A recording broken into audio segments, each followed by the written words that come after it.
Welcome. It's truly my pleasure to introduce Paul Gilbert today. I was thrilled when Paul agreed to fly across the Great Pond and come to Utah. He's never been to Utah. He's from England.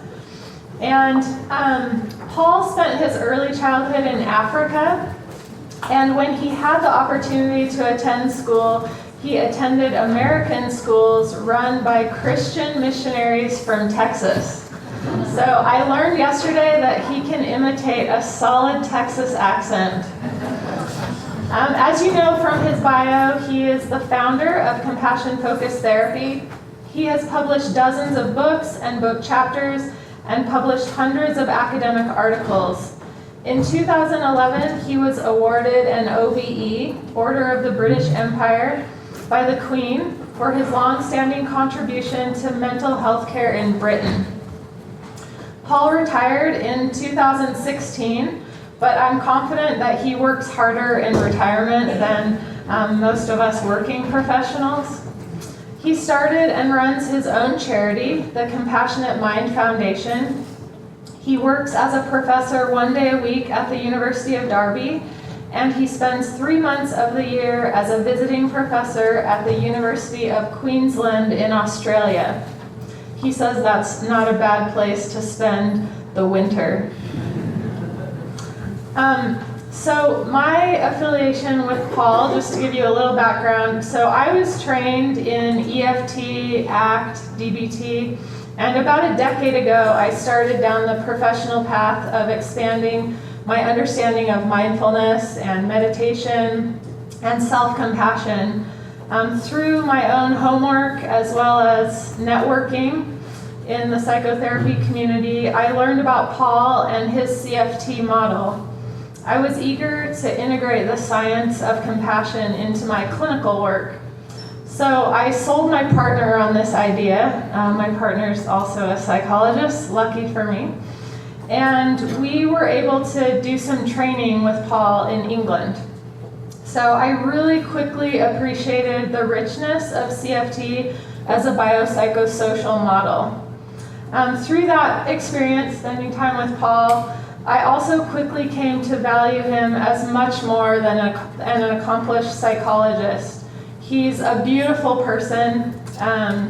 He's humble, he's generous, he's wise, and he has a brilliant wit.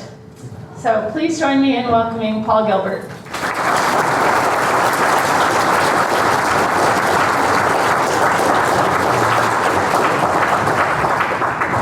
Thank you very much for that, Cara. I'm not sure my wife would agree with you, but never mind.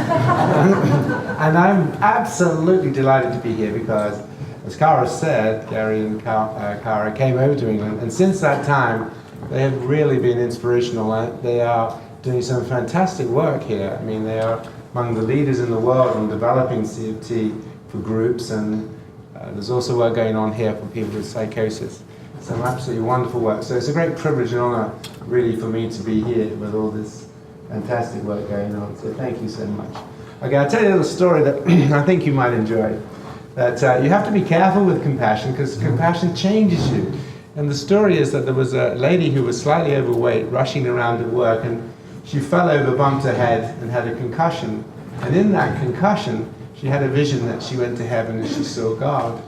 She said to God, "Oh, that's it, then I'm done for." And he said, "No, you're not done for, but you do need to be careful. Now, when you come around, I want you to be compassionate to yourself, compassionate to your body, and compassionate to the way you live." So when she came around, that's what she did.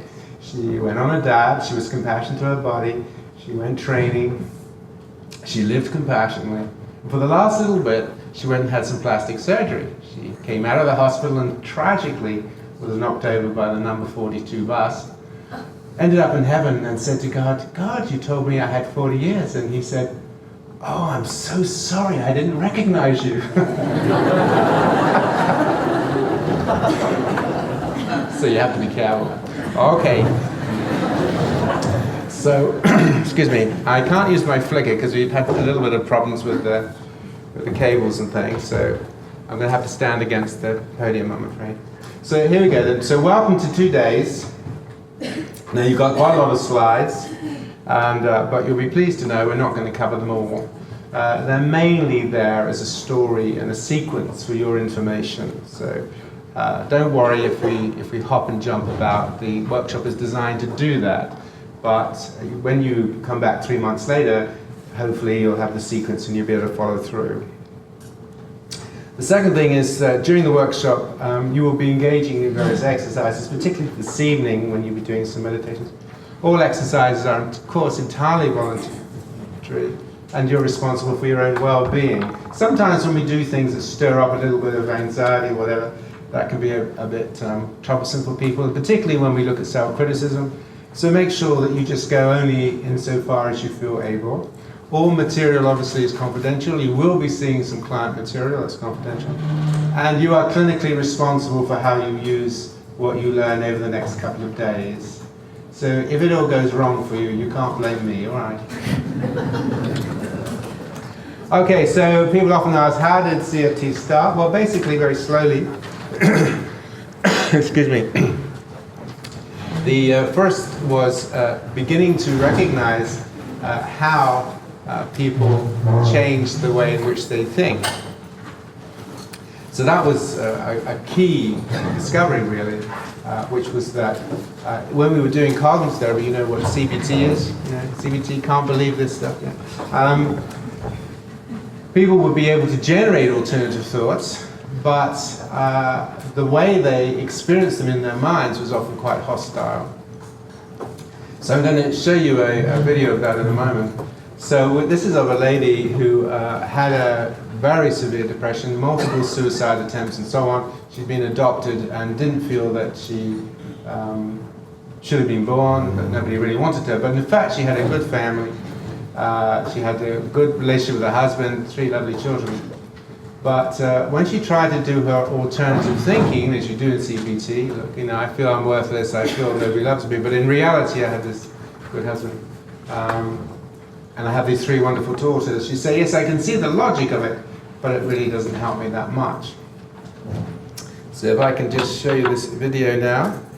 So this is her talking about that experience of when we started to introduce CFT.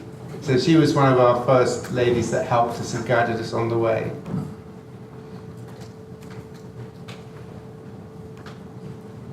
So how was that? How did that help you? That again took a long time. Because it was quite cold and clinical and logical. And I'm not terribly logical at the best of times. And the bit I found...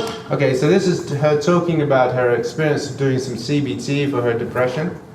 Most difficult was the bit where you would say what would a friend say.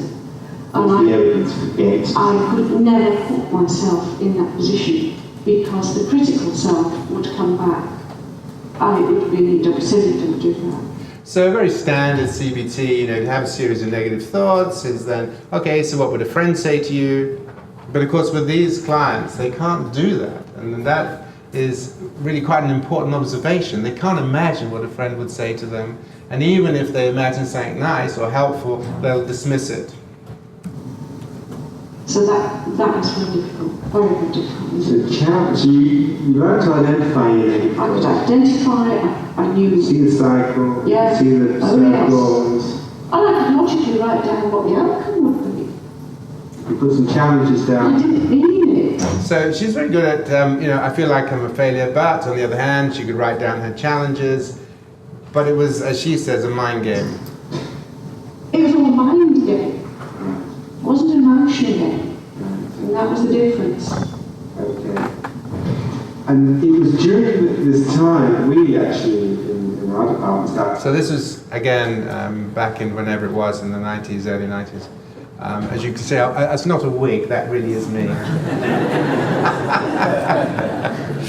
So we started to introduce compassion. So I should mention to you that she had about 2.5 years of therapy because, as I say, she was a multiple suicide. In fact, the psychiatrist, when they asked me to see her, said, look, can you see what you can do? We don't think we can keep her alive. She was so intent on killing herself. She had a diagnosis of bipolar, well, she does have bipolar disorder, borderline personality, I mean everything. You know, she was on massive amounts of medication when I saw her. So I don't have any video of her when she was ill, but this is very different. Okay, very different. And you'll be hearing more of her story and more about her suicide attempts throughout the course. Passionate mind work is to help people. We kind of look at that now. To help people, because we did things like behaviour planning and scheduling and all that stuff back in the day, which I'm not going to talk about. But then to try to work with this experience of challenging the emotion and an emotional challenge, you started to develop a compassionate mind, which was helping you become sensitive to your own distress, because you often, when you were distressed, you often just would hate yourself for being distressed. Now this is extremely important because people actually have an experience of the distress they're in, right? So this, for her, she'd wake up in the morning and she would feel depressed and she would just swear at herself, you know, what the fuck's the matter with you? Here you are again, depressed again. So they hate the experience. And it's the same when you have working with physical conditions, that people hate the fact they're in pain. Chronic pain patients hate the fact, have a lot of rage at the disorder themselves. So you need to be aware of that. So she would just hate herself for being depressed. So if you're going to have a compassion approach to the feeling of depression, you can see what you're up against. You've got to change that hatred into a compassion experience. So I would just hate myself for being depressed. So she wasn't sensitive or empathic to her problem. Yes. You felt depressed, you hate yourself for being That's depressed. right. Yeah. It was very difficult for you to be empathic to your pain. I could do it for other people, but not for myself. I could do it for other people, not myself, and that's something you'll hear time and time again. So how did it feel then when we started to try to help you to become sad? Total rubbish. Total rubbish. It was sad for your pain. No. See, now that is a very common experience when you begin. We call it fears, blocks, and resistance. So she's saying that when you started to talk to me about this compassion stuff, I thought to myself, this is complete crap. This isn't good. Okay, so don't be surprised if you get a lot of pushback when you begin to introduce compassion, because they can't see, how is this going to be helpful? A bit of kindness with this, you know, how is it going to be helpful to me? Absolutely, you know. So she's being very polite to me there, but she was a little bit more, So don't be surprised. That is your work. Your work as a therapist is to overcome people's fears, blocks, and resistances to compassion. And they will push back at you. The wound. That was a weakness. And then I put down it's wishy-washy. I couldn't think. Compassion is wishy-washy and it's a weakness, or it's an indulgence, or just be nice to myself. Gotta be nice to myself, you know, a bit of kindness. Think of a better term for it. It's a bit wet and it's a bit weak. Yeah, where's this coming from? There must be something firmer that we can use. Yes. Because I force you into Yeah, challenge. exactly. Beat you into it. Now, see, with these kind of clients, particularly when they come from these sort of abusive families, they have that sort of psychology. There must be a way in which I can make myself, I can force myself. That psychology, I've got to force myself, make myself, is right the way through the problem, right? And it's what's in, any issue they take on in life, you know, they struggle. I've got to make myself, push harder, until eventually they get exhausted and fall over. So that was her idea, that the only way I could make myself change the result in the alternative thoughts, I would just force myself, make myself believe it. So in the therapy, this is what we would say to her, you want me to beat you. Maybe I should put you on the ground and beat you.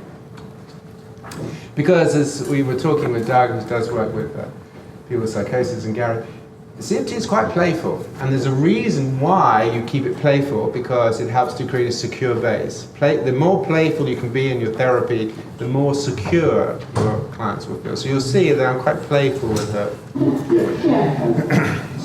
And that came with the ability to grieve for the abandonment, for the loss of your biological mother, for the life that you might have had, the mother that you... So rather than pushing on and trying to get her to explore the compassion, we had to engage with the processes that were sitting underneath the depression, which was the unprocessed grieving for the mother that abandoned her when she was 9 months old. Did want rather than My princess. your princess mother.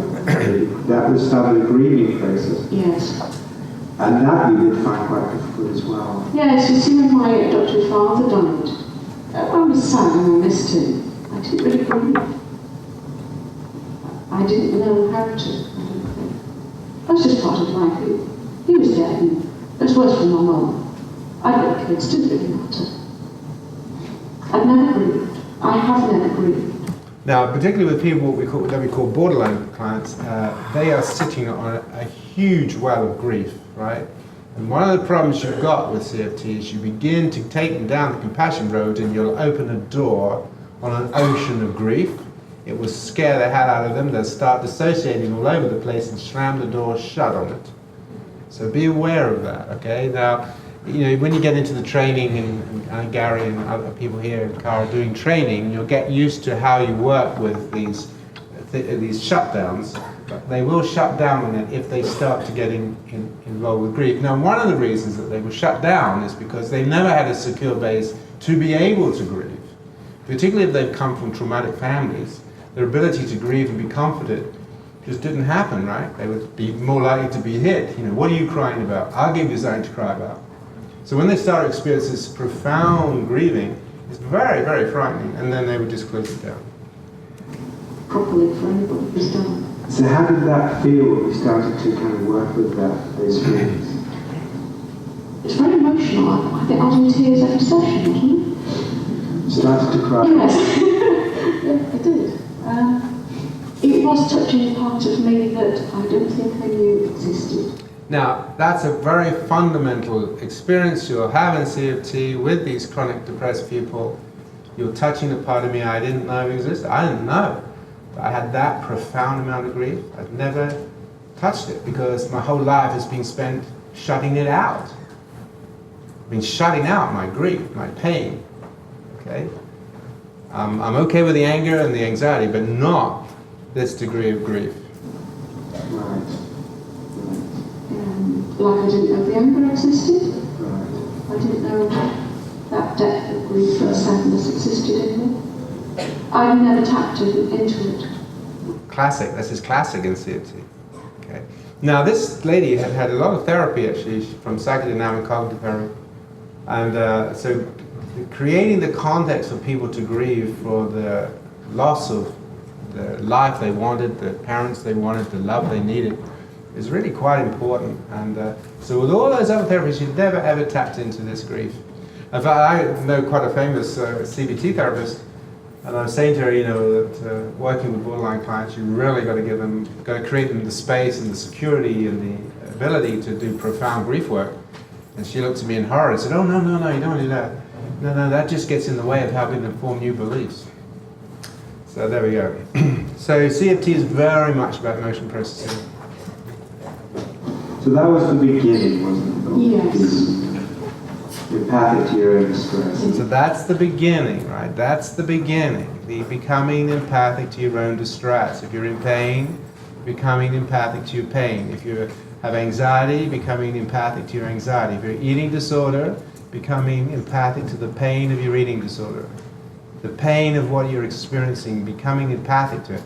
That in itself is not easy. You know, those early stages of therapy can be tricky because you will start running into, when people start processing the pain of what they're experiencing, then they run into this grief, then they close the door on it, okay? So you've got that. Empathy to the pain, starts the grief. Wow, I'm not going there. Close the door. Back into the disorder. Okay? I'd rather be thin than to cry. For those of you who work, there's some wonderful work going on here with eating disorders. With the moment clients can start to cry in a genuine way, you're on the road. All the time they're frozen, you're struggling. The struggle that you've had in your life, and the real fight to be accepted, to not be abandoned, and the sad part of you. Was there any shame about the crying? So we had a look at the shame about the crying, because often, again, one of the things you get when you open up grief is that people start to become very aware of you, you know, and you seeing them fall to pieces. I mean, that's a frightening thing. For you just to start to be observing of their struggle with their deep, deep pain, right? So they can become shame-prone then. They close down because they're being observed by you. Okay, so you have to check on that. Beginning, ashamed to be acknowledging. I used to get angry because I was tearing so much. I used to think I was getting fed up with this woman who comes in here and cries buckets every week. So that's the automatic thoughts, isn't it? That's the projection. you might get angry with me or fed up with me because I cry buckets all the time. No, I don't think I was. It wasn't shaming like all the shame I've experienced. Yeah, it was that sort of shame. Well, here we go again. And I used to come in and think, I'm not going to cry this week. And I did. Never mind. He's used to it. Now that's important because it means that in your therapeutic relationship, your client trusts you to fall apart in front of you. Right? This is really important because remember, which I didn't tell you, I should have told you this, CFT was designed for the clients at the difficult end of the market. It wasn't designed for your easier cases. We really designed it for these kind of clients. These were the clients that I was being sent because I'm supposedly a professor and supposedly wise and beautiful in the way that Cara said. So they weren't sending me simple cases. They weren't paying me to. So I was seeing the cases that were severely suicidal, multiple suicides, complex borderline cases. So this is very important. Creating a secure base so that your client can fall apart in front of you. All right. Now, you know, it's such an important thing, right? If you think about yourself, if you think about going to therapy, and you have somebody, a therapist who you can just fall apart in front of, and they will be there for you. They aren't going to shame you. They're not expecting you to do anything, or they're just going to share that journey with you. That will give you a lot more confidence on your journey than somebody who says, so what's going through your mind? So what do you think about that? And why did you think that? And if you was to stand back and think about this in a new way, how would that be? So no, So you again- didn't make me feel ashamed. Right, for the crime. You were handing me tissues, but you didn't make me feel ashamed. So, do you think that was an important part of your recovery, the healing process, to be in touch with it? I think the anger is the first thing, recognising the inner emotions. Yeah. Well, again, it's yet another inner emotion that I hadn't recognised. So we've got the anger on one side and the sadness on the other. And until I'd learned both of them, I couldn't get better. Couldn't. Okay, I think that's. Okay, so we're going to come back to her later, but that's just to give you a little bit of a flavor of how it kind of works, really, this process. About CFT is providing the secure context for people to be able to process emotion. That's really very important. And we're going to be looking at attachment theory this afternoon, and by building an inner compassionate base. So we will come back to her and we will talk to her about building that compassionate base. Okay. So the second, so this recognition then that the emotional textures of thinking is really important. Because as you saw, she had this really quite aggressive orientation.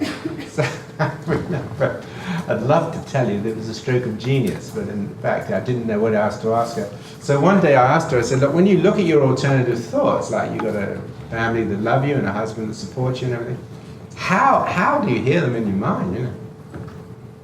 And she said, well, what do you mean? I said, well, speak them out as you actually hear them, as they actually sound in your mind. And this is what she said.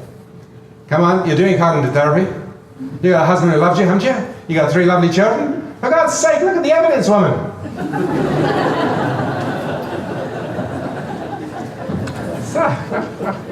So I was a bit shocked. I was very shocked. So it turned out, and this is why we then did our pursuit in shame, internalized shaming and shaming process, self-criticism. It turned out that many of our clients, when they were trying to generate these alternative thoughts, were doing them in a very hostile way. Okay, the hostility of thought was the key. Now, the CBT is a fantastic therapy. There's some wonderful things in CBT and CFT and the KGB, for that matter. All of us, we use a lot. We have a lot of debt to the CBT fraternity, but we do need to operate in with the emotional textures of these processes and get into the underlying unprocessed stuff that's going on underneath. Oops, I didn't do it. So the second thing is evolutionary function analysis of difficulties and change. And that is, we need to build psychology based on an understanding of mind. And this is partly what we're going to be talking about this morning, understanding how your mind comes to be the way it is, right? Because actually our minds are tricky, because they're not that well constructed, as we will see. In the mind, there's all kinds of glitches and problems and feedback loops that cause us all kinds of troubles. We're also going to be looking at the way in which support and caring has, for many millions of years, been the basis for the regulation of emotion and confidence. So mammals look after their young, and the mother in particular, the mother, the interactions with the mother has a massive impact on the physiological development of her offspring and the confidence by which her offspring goes into the world. Oops, pushing the wrong button, sorry.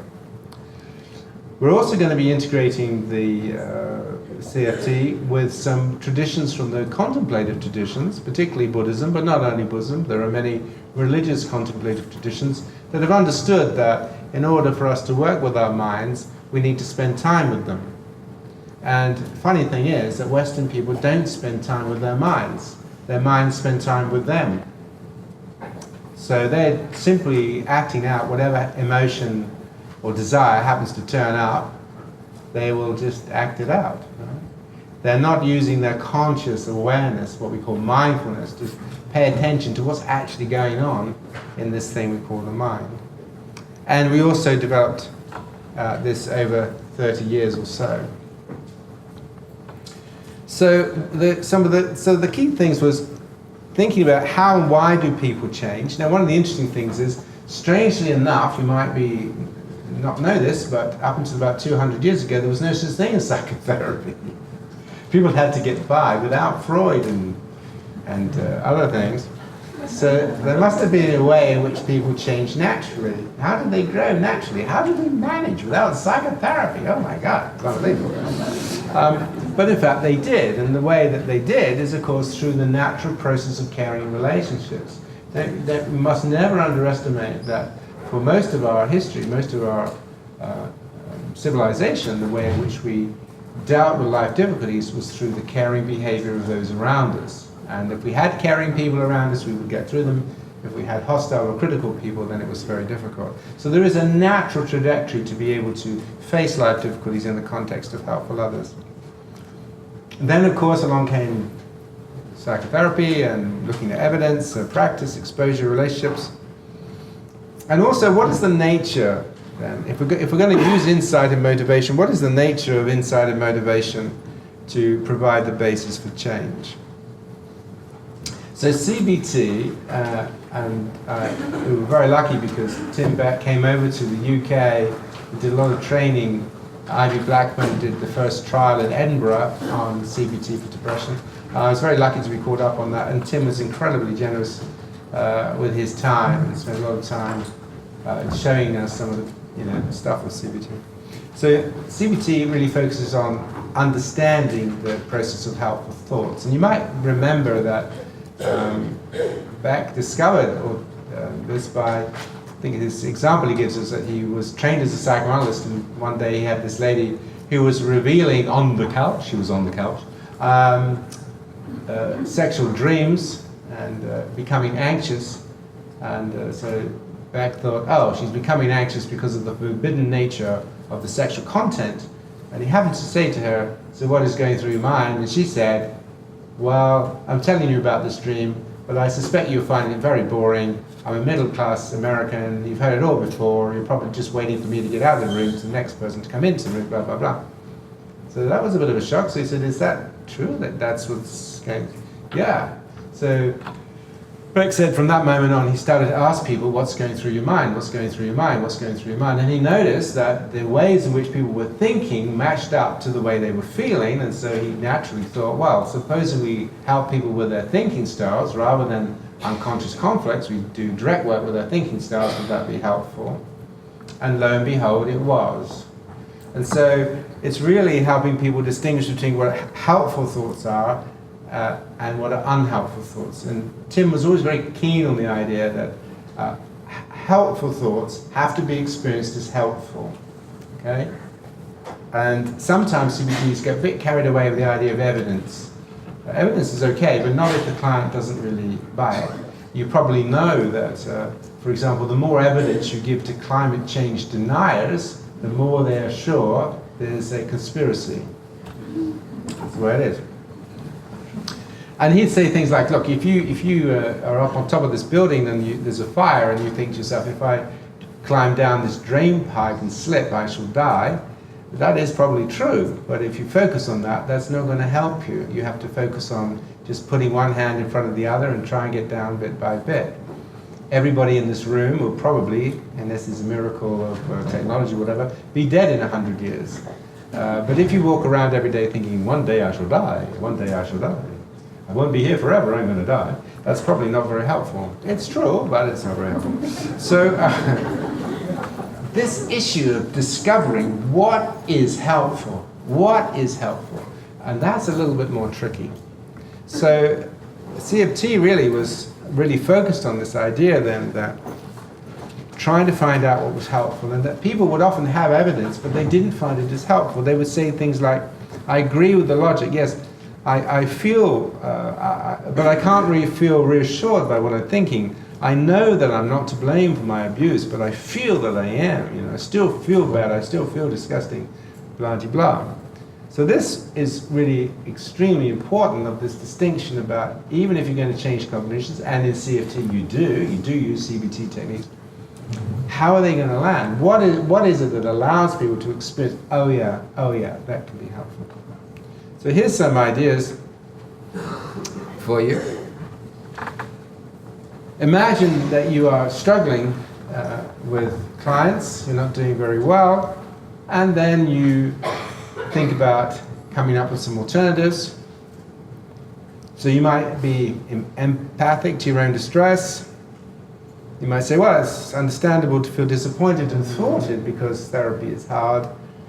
You might recall times when you've been successful, or therapists or supervisors have been helpful. You might tell yourself, well, the ability to tolerate and be with patients and bear feelings and stuckness is itself helpful. Now we know that. Being listened to, being understood, being validated is helpful. You might focus on what you can do rather than what you can't. So these would be all very good cognitive interventions if you have this basic idea about struggling as a therapist and worrying about your competence. But, the emotional tone makes such a difference, because imagine, like, as some patients become irritated at the fact that they have to do this thought monitoring. Supposing you read that through in an irritable frame of mind, like our lady that you just saw, right? So you're reading this through and thinking, come on, it's understandable to feel disappointed in the thoughts. I mean, therapy can be hard, what did you expect? Why don't you recall successful times when others were helpful? Your ability to be with patients and listen to them, that's helpful, isn't it? Why don't you focus on what you can do rather than what you can't? That's typical of you, isn't it? You're always, looking on the dark side. So you can imagine that the texture of these thoughts will have a huge impact as to how impactful they are. But just for a moment, imagine, and we're going to do this, just for a moment. Sit back in your chair, just take 1 or 2 deeper breaths, and bring to mind compassionate intention that struggling with patients is hard, it's painful, it's difficult. And now, with a compassionate intention to be helpful in a situation of pain and difficulty, your intention, your desire is to try to be helpful. This is important to you, to be helpful in a situation of pain and difficulty. And that your voice tone to these thoughts is one of support, understanding, validation, friendliness, kindness. Just try clicking to that mindset.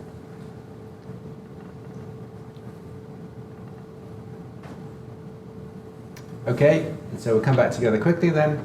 And so imagine then that you're able to generate these same alternative thoughts, but with a genuine, compassionate feeling to them. Look, it's understandable to feel disappointed and thwarted because therapy is hard, you know. Therapy is hard, and being a therapist is not easy because you're subjecting yourself to a lot of pain. There have been times when you've been very helpful to people, so bring that to mind. Your ability just to sit with the client and listen to their pain, that's quite something, you know. That's really quite something. Not many people get that, so your ability to do that is really good. And remember the things you can do. Remember all the skills you have. Okay? Can you see the difference? Okay, you see the difference. The emotional texture is really important. And this is something that we're going to hammer all the time, because that's at the root, in a sense, both the motivation to be caring, this motivation to be helpful, not harmful, and this finding the textures in your mind that are helpful, that you experience as helpful, that is really one of the big keys to CFT. Because you can do a lot of CFT, but the client's not really experiencing anything in their body. Okay, so let's come back again then to the fact that a lot of therapies now, all of you will be learning and will have learned some basic skills that are trans school. These are things like the importance of the therapeutic relationship, developing a collaborative relationship, guided discovery, personal meaning, Socratic dialogues. We actually do a lot of training in Socratic dialogues with our trainees because actually these are much more complicated than they look. When I used to watch Tim Beck do Socratic dialogues, I mean, he was very, very skilled at it. I used to think, oh, that's amazing. So there are you can get skilled at it. Inference chains, bottom up, all of this stuff. You can read it all on there. So many, many therapies will do this stuff, right? And the better you get at these things, the better as a therapist in general you'll be, whatever therapy you choose to pursue. Okay, these are common to many therapies, not specific to CFT. So what is unique to CFT? Oh, before I ask that, we're going to take an evolutionary view. So just to remind you then, evolutionary approaches are not so new in psychotherapy, they're often forgotten, but Freud was very influenced by Darwin. I mean, he was in the post-Darwinian era, and the id, what he called the id, was related to the evolved mechanisms of mind, particularly libido, aggression and libido. Jung, concept of archetypes are based on evolutionary aspects of mind. John Bowlby talks about attachment, which is again an evolutionary theory. But a lot of people realize that Tim Beck was also very, very keen on evolutionary analysis. And if you read the first third of his anxiety book, it's all on the evolved mechanisms of anxiety and how cognitions can amplify and stimulate those. And you'll be seeing that basic idea reflected in this workshop as well. He did a lot of stuff on how depressions are linked to the theme of defeat and competitive behavior. And I'd been working on that as well, so we were communicating on that in the early 80s about the nature of depression and the cognitions linked to depression and the mechanisms of depression. And his first book on personality disorders was all about evolved strategies. So people often forget that aspect of Beck, but Beck was very into the evolutionary approach. So I wrote two books, one in '89, called Human Nature and Suffering, and the other one was called The Evolution of Powerlessness. So some of these ideas go back quite a long way. And also have been promoting biopsychosocial approaches and evolutionary theory in clinical psychology for many, many years. Now, to some extent, the rush into getting fast therapies, nothing against fast therapies, but it means that some of the richness of the early CBT and some of the richness in the other therapies have been washed away. And people really, they're very unfamiliar with the evolutionary dynamics of these other therapies because they've never been taught them, right? So let me talk to you a little bit about evolutionary approaches, is because it's really quite important you understand that evolution does not design good systems. It designs systems for two things, right? To survive and to reproduce. That's basically what it is. All of us are here, are a member of a species called humans, and what we'll be doing is trying to survive and reproduce. And you have bodies which have been evolving over many millions of years. Your body originally evolved in the sea as a coat hanger. That's why it is the way it is, with your backbone where it is, and the rib cage, because it works very nicely as a as a fish. But then the fish got fed up with the sea and they decided, no, land looks much more interesting. So they came up onto the land, but they were still on all fours, okay? And then humans decided to do that. Can you imagine? So now we have hands free, eyes free, and we have a completely different capacity for movement. But one of the consequences of that was that our legs came together. So if you watch chimpanzees walk like this, don't they? And then when they want to run fast, they go onto all fours, okay? So standing up, right, brings your legs together. And I'm afraid, for all the ladies in the room, sorry about this, it's made your birth process the most dangerous and the most painful of all primates. Put it into Google, evolution of the human birth canal, you'll be amazed. Or maybe you won't. But this is an example where evolution has had what is called a trade-off. An advantage here is given a disadvantage there. Okay? Now there are many, many examples of trade-offs actually. For example, cortisol is very useful, but in all kinds of ways in your body. But if it stays on too long, then it starts damaging your immune system. Having a fever is a good thing because if you have a virus, but if it goes too high, then you start fitting, and this is very bad for children. Diarrhea and vomiting are good things because they get rid of toxins, but if they don't get turned off soon enough, then you die of dehydration. So there's a whole range of ways in which bodies work, which have advantages but also serious disadvantages. So we are unique in the sense that CFT is unique in the sense that we spend quite a lot of time on this understanding this evolutionary process and the problems that the evolved mind gives humanity. Okay, now there are many ways in which you can think about that. Some people think about it as just a problem. Other people have spiritual ideas about it. But it does call on us to really understand what our minds are about and to start to take control. Because if we don't, our minds can get up to all kinds of mischief, as we will see. So the human brain is capable of some amazing things. I mean, all the people in this room, you've dedicated yourself to try to help the minds of other people, which is absolutely fantastic, right? But, unfortunately, humans are also one of the nastiest species on this planet. We are potentially vicious. Now, you can all have your own ideas about why that is, but the last 4,000 years has been a nightmare for humanity. I mean, if you think of all our wars, if you think about our tortures, if you think about the Roman games, for 1,000 years the Roman games went on. If you study Roman history, I'm very interested in Roman history because it was the most cruel society. If you were born into slavery, your life was just miserable. And in fact, many individuals who have been in the lower echelons of a society, what we call the poor, have had pretty short and miserable lives. Think of the Holocaust. Okay, think of what's been going on in Syria. Think of slavery. I mean, you can go on and on and on. Humans are not a nice species. Think of the way we treat animals, our factory farms. We do some bad stuff. So the key thing really is within compassion is we need to take responsibility of what our minds can do and choose to follow a compassionate path. Now, that's the story. And you can have all kinds of reasons for that. You may have religious reasons, you may have practical reasons, moral reasons, but that's the story, that the mind, left to its own devices, can be good, but it can also be a nightmare. So we need to balance our motives. We also have a model of emotion regulation that's based upon the importance of caring. Right? We can regulate our emotions through our thoughts, okay, that's one thing.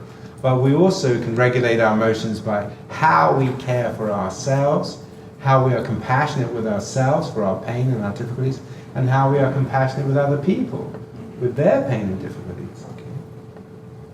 Keep pushing the wrong button. We'll have a definition of compassion, which we'll explore with you later. We're going to be developing this compassion motivation. So for us, compassion motivation is a central point of this therapy. So in ACT, for example, you can have values, and that's fine, we're all in favor of values. But in CFT, there is one core focus. I live to be helpful, not to be harmful. not to be harmful to others, not to be harmful to myself as best I can, because I realize through no fault of my own, I have a brain that's potentially very harmful. I have a brain that can be very critical to myself. I have a brain that can generate hostile voices. I have a brain that can make me panic. I didn't choose to have that brain, but I have one. So I have to learn how to live with all this stuff that goes on so that I can be helpful. In the face of all this stuff, how am I going to be helpful with all that? It's not my fault, it's there, okay? And we're going to be working with self-criticism. We're going to be doing a lot of that tomorrow. And also doing a lot of work with fears, blocks, and resistance, because that really is where a lot of the work is. So we can now have a look at the phases of CFT. CFT has a number of phases. The phase one really is what we call the setup phase, which is creating the conditions. That's where you're building your therapeutic contract, setting a secure base, having a formulation with your clients, a bit of psychoeducation about the tricky brain, teaching people about the nature of the tricky brain. We'll be doing that a little bit. Talking to people about old, new brain. I'll talk about that in a moment. And then the second phase really is part of what we call the compassionate mind training. This is where you're teaching people how to activate systems in the body and the brain which are linked to compassion. There are certain kinds of breathing techniques which will activate a part of the autonomic nervous system called the vagus and the frontal cortex. You're doing body training with them, mindfulness training with them. So that's the second phase, really getting them into understanding and practicing, developing the body to do what they want to do. And then, when they have these inner qualities, these inner strengths, these inner abilities, then we engage with whatever it is we need to engage with, be it trauma, memories, or anxiety, or whatever. So it's a little bit like climbing Mount Everest. If you want to climb Mount Everest, we can teach you climbing skills, we can give you maps, but if you're physically unfit, you're not going to make it. And Steve Porges, who does polyvagal theory that you probably know, and some of the work that he does, all of us who are working in the body-based therapies all say the same thing. If your body systems, if your frontal cortex, if your vagus is not up to the job, when you try and engage with suffering, you're going to struggle. So phase two really is working on helping people begin to develop their inner competencies, the physiological patterns that they need in order to take on some of the stuff in the threat system. CFT and CMT are different. Don't know where you got the hang on. So CFT is the therapy. That's building the relationship and then doing specific work in groups or whatever it is. Whereas the CMT is a set of techniques of body-based, often, ways of developing your compassionate mind. Now, you don't need to have a psychological difficulty in order to do CMT. Okay? CMT is for anybody and for everybody. The way you do it with clients might be different than how you do it with non-clients, but basically they're all the same exercises. And part of what you'll be doing is building affiliative and compassionate relationships with self and others, which will then allow you to do that. One other thing to say is we make a distinction between what is called compassionate self and a compassionate mind. Okay, so when we talk about the compassionate self, this is really you, as you see yourself, your identity, how I see myself, what I value, what I aspire to. This is the person I'm trying to be. And the compassionate mind really is what you're going to create in your mind to allow you to do that. So my identity may be as a compassionate self, or my identity may be as a fit self, an athletic self. So I have an identity that I'm a fit, athletic person. Great. But if I don't go to the gym, it ain't going to happen, is it really? So I have to create the conditions for me to be to my identity, right? So that's the thing. So I can have an identity to be this, but then I have to create the mind or the body to be able to live to that identity, okay? Because I have an identity, I'm a fit person, but if I just overeat and don't exercise, that isn't going to happen. Okay, so the shared journey then really is really about compassionate mind training and learning about the patterning of the brain and the mind, And here, two key things: mindfulness, mind awareness, compassion, and compassion cultivation.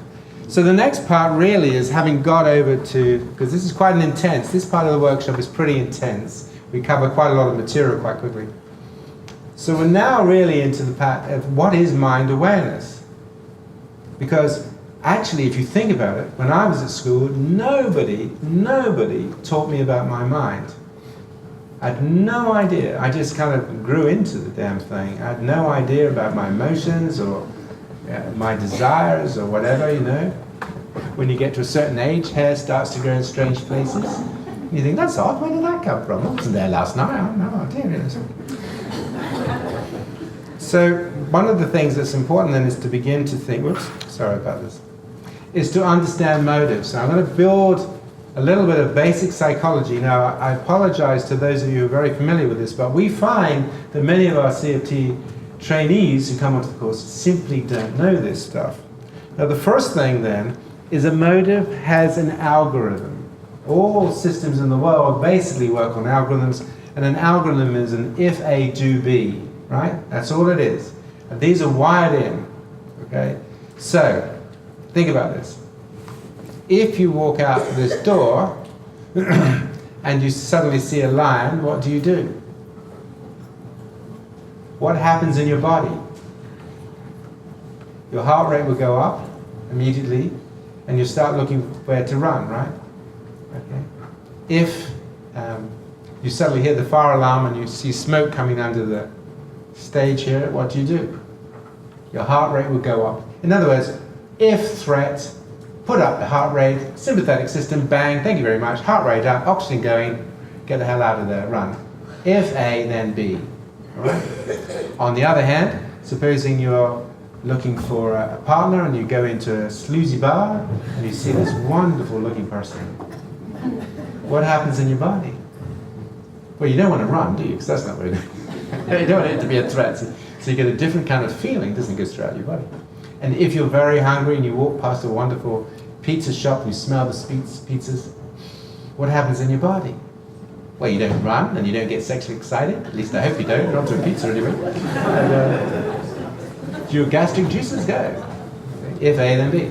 How is that possible? Because your brain is already wired up for an if A, then B. Okay? If A, then B. So this is very important because, as we're going to see, compassion is an algorithm. Compassion is basically an algorithm. If A, then B. And, of course, the algorithm is if distress, try to alleviate. Okay? Now, you can interrupt that. You can interrupt an algorithm. For example, if you are a firefighter and you see smoke, rather than running out of the room, you may think, okay, I better go and do something. So your action to that stimulus would be different. If you're a lion tamer and you realize that the lion is Leonard, who's just escaped from the zoo, and you know Leonard, you might say, hello Leonard, what are you doing here? So your response might be different. So that's basically then, this is very important, because if you start your building blocks of the mind simply, this will help you. So stimuli is called an unconditioned stimuli. So those of you who are behaviorists, unconditioned stimuli generate unconditioned responses. If a lion, if a threat, run. If you smell something lovely when you're hungry, have your stomach acids turn over. And then the behaviors there are appropriate for achieving that thing. So let's have a look at two motives, which are quite different. Caring and competing. Now these are the two motives which you will be working with most of the time. Most of the time in CFT, you're working with these two basic motives. Okay, so when you're in the caring motive, with the way you pay attention, the way you think, your mind, your body and brain, your feeling, your behavior, are all orientated to the motive for caring, aren't they? Whereas if your motive is competing, okay, then the way you think, the way you feel, the way you orientate your life is very different, okay? So if you say something that upsets somebody, and you know you've upset them, if it's somebody you care for, that would be upsetting to you. But if it's somebody you really don't like very much, and you've upset them and put them in their place, that could feel quite good, right? Yeah. Well, I told him. Yeah. Okay, so the outcome of an event, like when you upset somebody, is very dependent on the motive. If it's a competitive motive, you upset somebody, yeah, I got them. If it's a caring, then that's different. Okay, so motives determine all of these processes.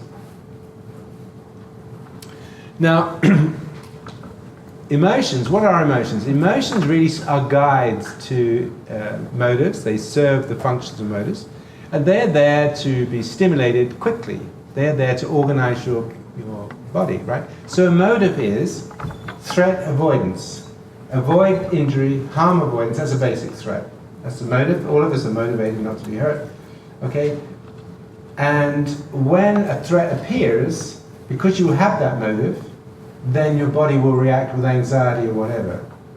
So the body is going to react, the emotion is going to be reacting because of the motive. Now that's important when you think of caring, because when you see distress, your body will react to want to do something about that distress because you have a motive for caring. If you're a psychopath, you won't. Why? Because psychopaths don't have motives for caring. Not really. They can be empathic, we know that, but they're not that bothered about responding to distress. And there's been lots of studies showing that you can show crying children and all that stuff, and for people who are ordinary people, when you show them pictures of distress and sadness in kids, and particularly their heart rate goes up, their GSR goes up, galvanic skin response goes up. To the psychopath, they flatline. They don't respond, right? So the caring motivational system is. So the key thing then is that emotions serve motives, and if you don't have the motive, you're not going to have the emotion. And that's why we do a lot of work on motives. And this is interesting because we are actually doing some work in prisons looking at how do you stimulate caring motives. We're not interested in cognition, we're interested in these motivational systems. So what are the emotions then? With the famous three circle of emotions. Okay, you remember the famous three circles? Now, if we take an evolutionary function analysis, this means that we're always looking at the functions for emotions. What are the functions of our emotions? So we have three basic functions. The first function is really threat, protect, defend. That's your basic system, right? Okay, and all organisms have that. Even the bacteria in your gut can detect the environments that are conducive to their survival and those that are dangerous to their survival, and they will move away from areas of your gut that are too acid or whatever. So all organisms are orientated to be able to detect threat and then do something about it. These are fundamental. These are your basic motivation systems. Okay? And as we will see in a moment, you have about three major threat systems. Then you need to be able to achieve things. Go out and get food, hunt, mate, build shelters and so on. So you need motives that will motivate you out to do things. And those things that you do will be dependent on your species. So if you're a blackbird or a bird, you start building nests in the spring. If you do that as a human, you'll probably have to go and see Doug. So what motivates us is determined by our species, right? But we need to go out and make things happen. Go get, acquire, consume. But then there's another system, which is when you're not under any threat and you're not needing to achieve, everything's okay, you're content, you don't need anything. This is called the rest and digest system. It's called the rest and digest. And this operates through the parasympathetic nervous system, which we will look at later. Now, basically what you've got here is something pretty simple. For, hundreds of years we've understood there are two types of emotion, which is called positive and negative affect, or positive feelings and negative feelings. All this does really is it splits up positive feelings into two. Positive feelings associated with activation, going, doing, achieving, which is increasing stimulation, and positive emotions that are related to reducing, calming, slowing, soothing, the rest and digest. So the kind of emotions, the positive emotions you might have after you've had a nice meal and you're with friends and you're just chilling out on a beach in Greece or wherever, are very different from if you won the lottery. What will happen in your body if you win the American lottery? Because your lottery is great. Ours is pretty pathetic. We only get a couple of million, you know, you get hundreds of millions. I mean, let's go for the big time, right? So you wake up tomorrow and you've done the lottery tonight and you're worth 100 million, right? What is going to happen in your body? You're all going to have a hypomania. You'll have a dopamine rush. You won't be able to sleep.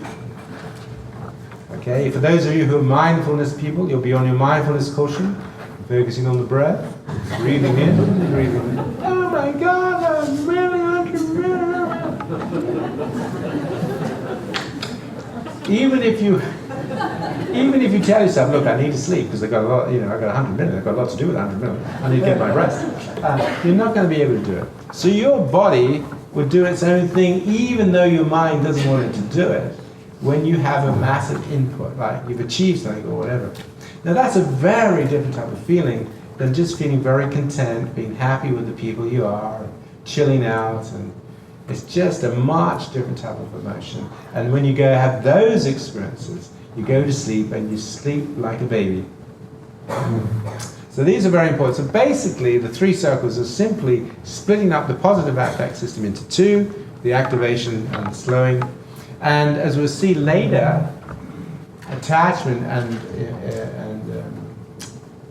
and caring operates through these 3 circles in different ways. So it can operate through the threat system. For example, if you have a baby and your baby gets sick, that makes you pretty anxious, right?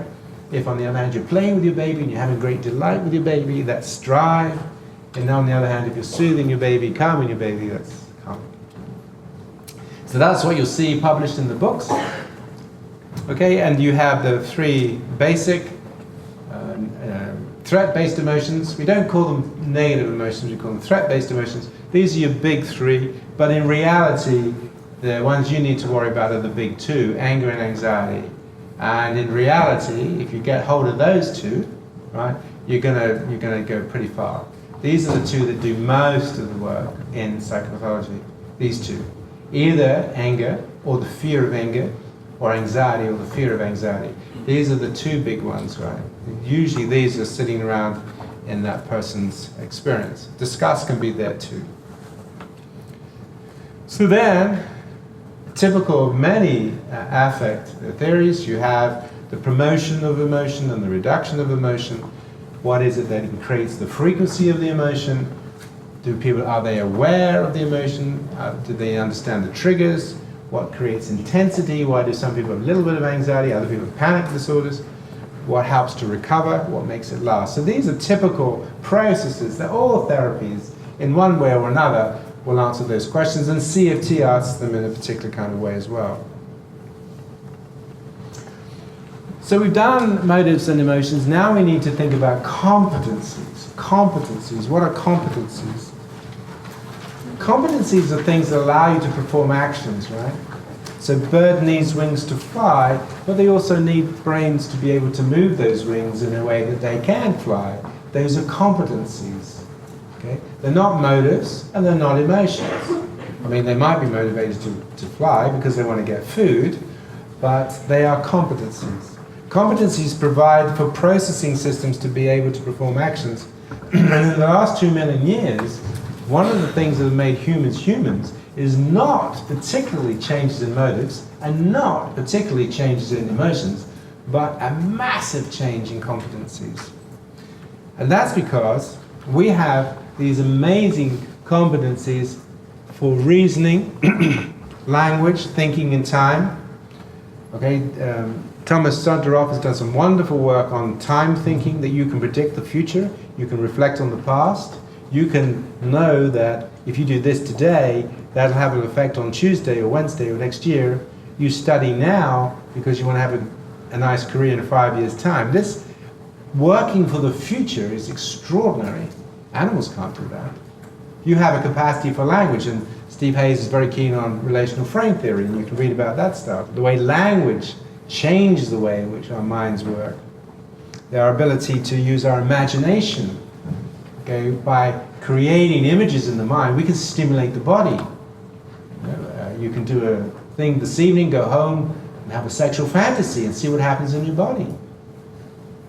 You can do that on purpose. You can stimulate a very small set of cells in the middle of your brain and the pituitary to generate body changes. You can stimulate your own brain. You can turn on brain cells just by what you think. It's extraordinary. As far as we know, no other animal does that. Zebras don't wander off under a tree and think, you know what, I'm going to have a fantasy.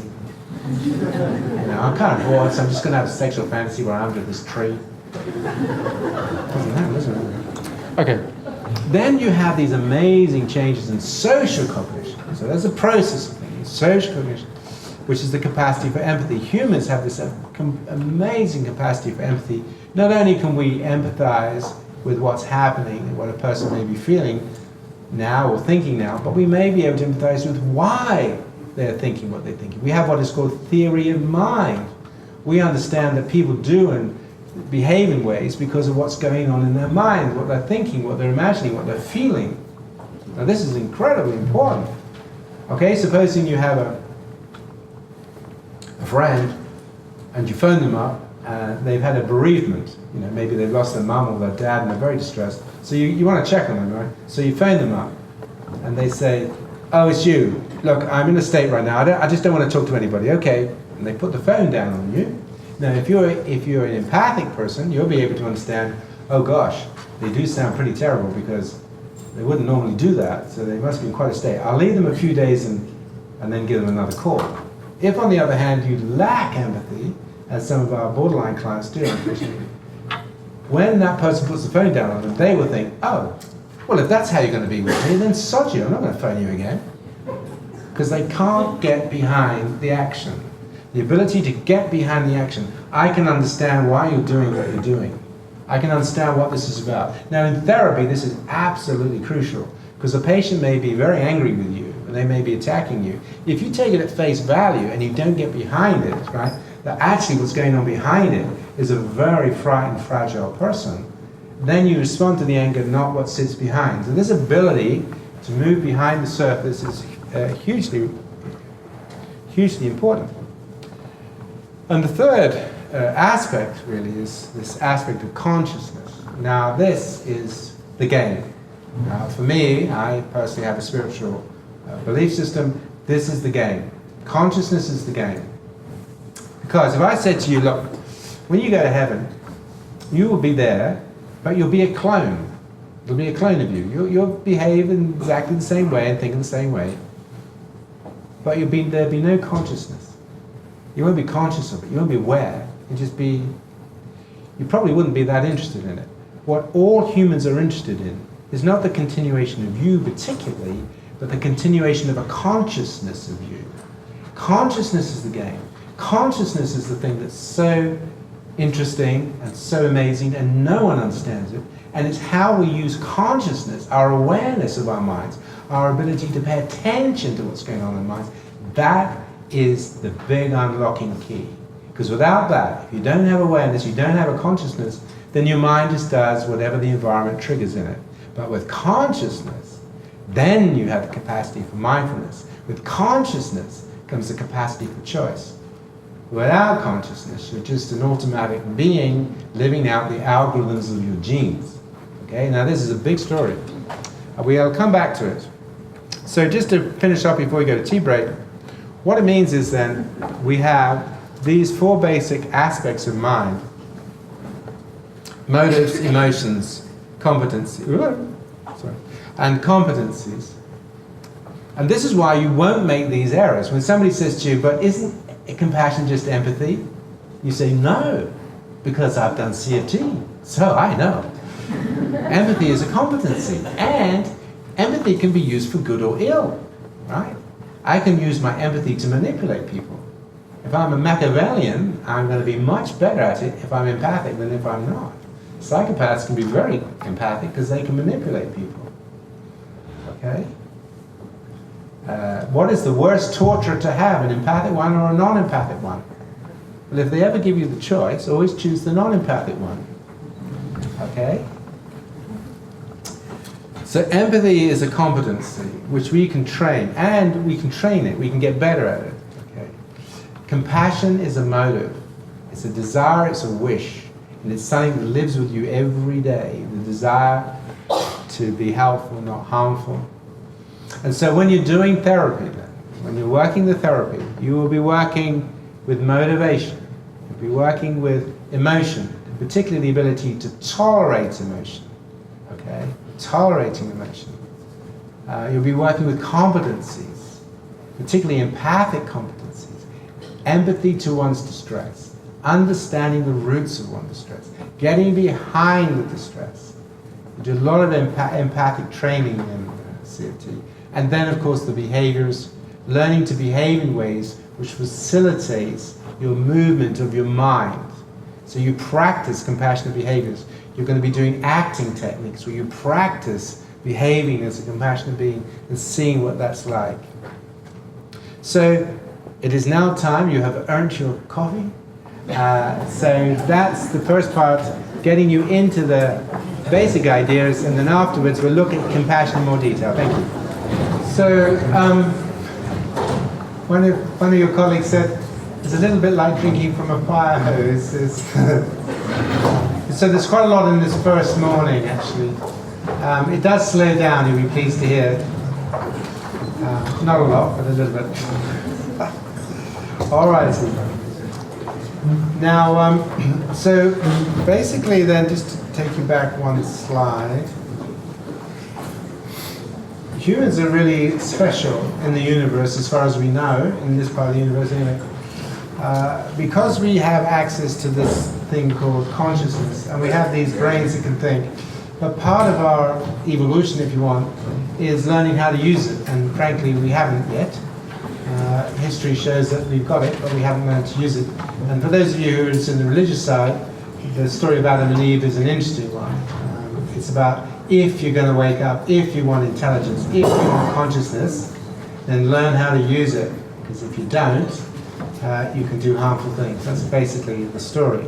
So then we looked at this. Okay, so one of the things we have to understand is, how is our mind put together? Well, there are motives, there are emotions, there are competencies, and there are behaviors. Okay, so we did that. Now, the next thing to share with you is the concept of social mentalities. Social mentality theory was developed in the 80s, and it's pretty straightforward. All it means is that you have special processing systems for creating different types of relationships.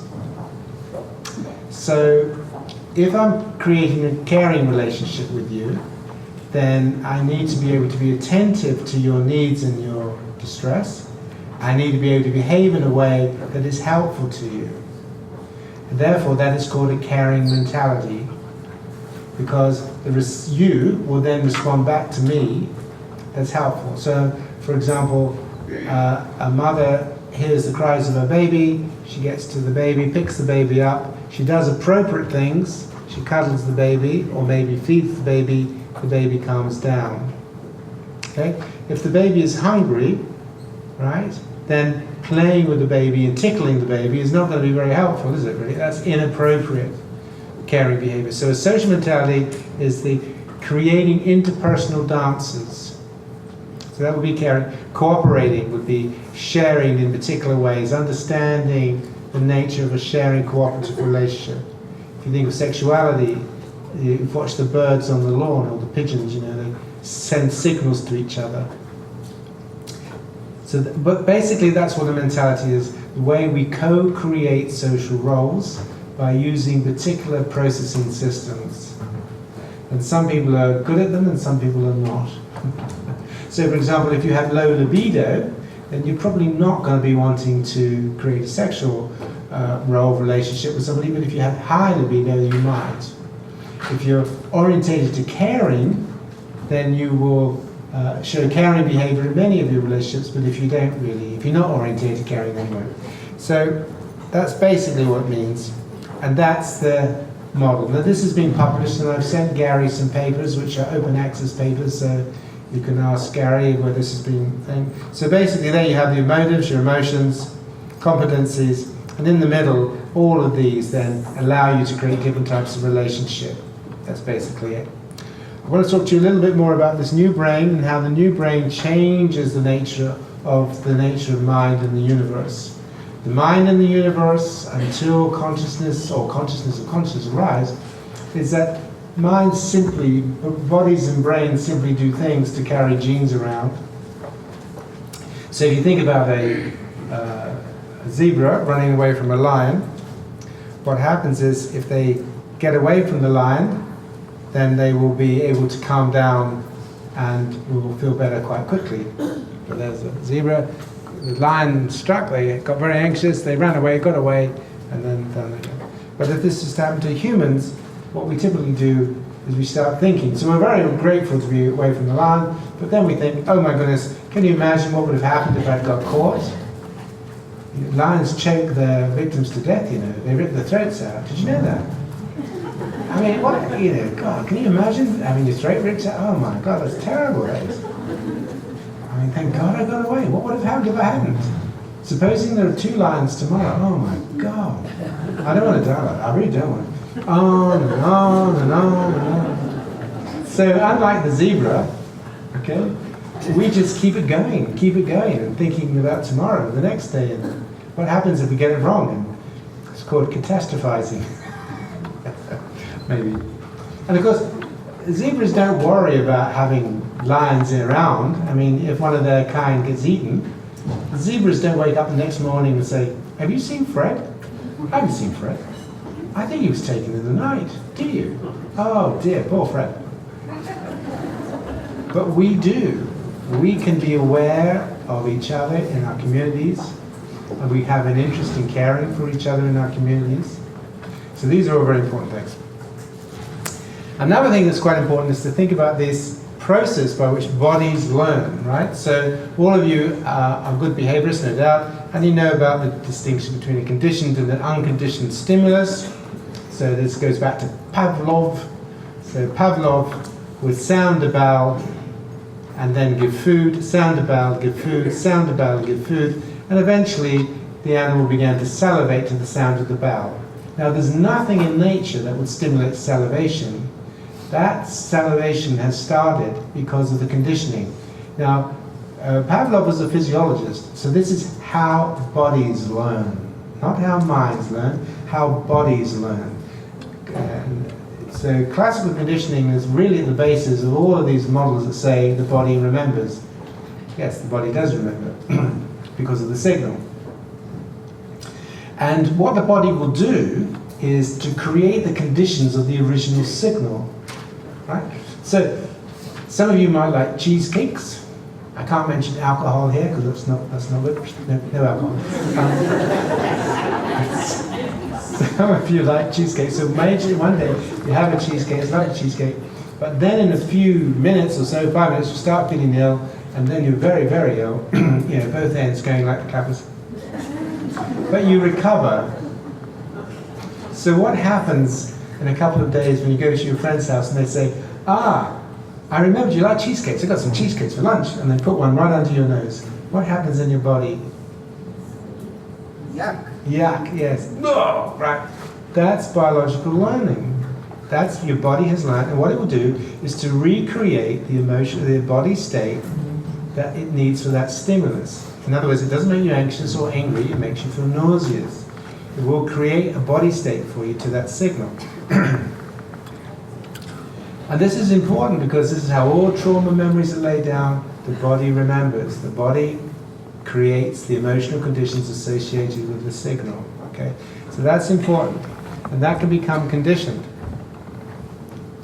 But you also have a new brain that can get in on the act. So this is how it works. You have an unconditioned stimulus, which is food, and the conditioned stimulus, as a conditioned response, will be salivation. If you see something a bit erotic, that's arousal. If you're threatened or bullied, that will make you frightened. If you're kind, that will soothe you. These are all biologically wired in pathways. Your brain is designed to respond to those signals in that way. But those pathways can also be conditioned. For example, to a bell. Okay? Pavlov never used cats. Did you notice that in his experiments? Because cats are tricky, because if you put the food down, they say, I'm sorry, I ate next door, you know what I mean? I'm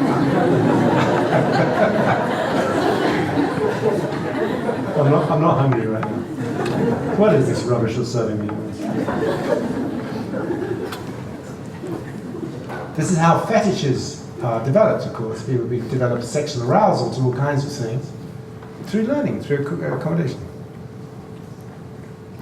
If you have difficult relationships with your mum, and you know she's going to phone, that she's going to be critical of you, what happens in your body? Okay, you get anxious. Right? There's no natural stimulus of a telephone to make you anxious, but because it's been associated with arguments with your mother or whoever it is, then when you know the phone's going, you think it's going to be that person. You think, oh no, stimulus, right? And we can use all kinds of stimuli to give us soothing. You know, when my son was very young, when he was going to nursery school, he got anxious about going, so we bought him a teddy bear called Woody, and Woody became his secure objects. So as long as he had Woody with him, Woody was big actually, he was always as big as he was fine. So that became what's called a transitional object. Transitional objects are simply in the place of the unconditioned stimulus. So there we go, that's all very clear. So we can have these conditioning.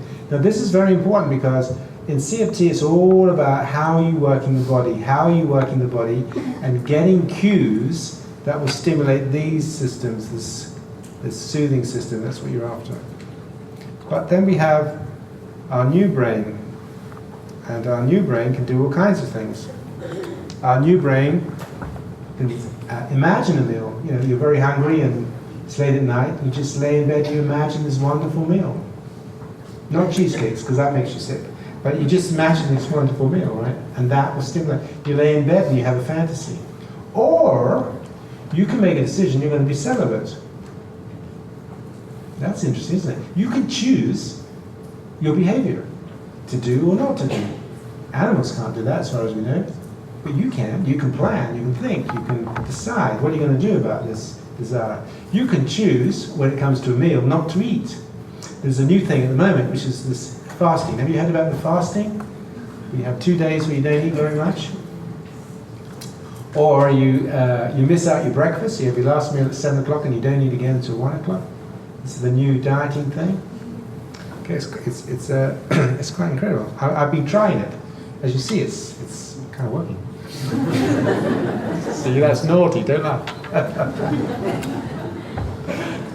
I'm not very good at it. Okay, so the key thing is that these algorithms, which are biologically plumbed in, as you've just seen, they're biologically wired in there. But because you have a new brain, you can override them if you want to, if you choose to. You can, right? If you feel very angry with somebody, you don't have to hit them, you can choose to be pleasant. If you feel very anxious, you don't have to run away. If you're taking a driving test, you may be really anxious, but you're going to do it anyway, because you have a new brain. Now, as far as we know, I might be wrong about this, but no animal can deliberately choose to override an algorithm, but you can. This is fundamental, absolutely fundamental. Your new brain really gives you these amazing opportunities for choosing. You can just imagine somebody bullying you, or you can remember somebody who bullied you, and that will do it. And of course, you can imagine compassion, you can imagine kindness, you can imagine helpfulness, and that's going to stimulate brain areas. It's not magic, this. Just like if you lay in bed and have a sexual fantasy, you'll stimulate your pituitary. If you lay in bed and fantasize compassion, you will stimulate compassion centers in your brain, which we'll talk about later. So, compassion. All of us have an interest in searching for meaning, to make sense of why we suffer. Why do we suffer? And we have all kinds of explanations for that. Many religions have all kinds of explanations for that. But compassion is interested in the nature of suffering. And I don't know if you've heard of somebody called Terry Pratchett, but he's an amazing guy. He's died now, sadly, but he was a very famous author, Discworld. Do any of you read the Discworld novels? Okay, perhaps it was more in the European. But he had this lovely quote: "There is no doubt that being a human being is incredibly difficult and cannot be mastered in one lifetime." So that's kind of interesting. The key thing about humans is that we have a brain that's capable of multiples, and this is something that we talk a lot about with our clients, right?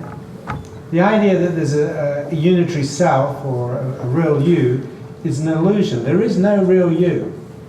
Your brain has been built for you. The reason that you're a male or a female is because your genes built you that way. The reason that you have 2 arms and 2 legs is because your genes built you that way. And very tragically, if those get messed up, like with thalidomide, they don't build limbs properly. You can mess up the biology, and then you don't get proper arms and legs. So your genes build it all. You build nothing. So you have a brain that's full of all this capacity for anger and anxiety, all the 3 circles, for drive, for lust, for wanting. You didn't build that, you didn't put it in there. But you have to learn how to drive it, otherwise it can get up to mischief. The other thing is you didn't even choose the version that you are. And we say to our clients, look, if I had been kidnapped as a 3-day-old baby into a violent drug gang, and I had seen violence and had violence perpetrated against me, this version of Paul Gilbert wouldn't exist. In our groups, we invite our clients to say, so what would I be like? And you want them to tell you, well, you might be aggressive. Well, look at me.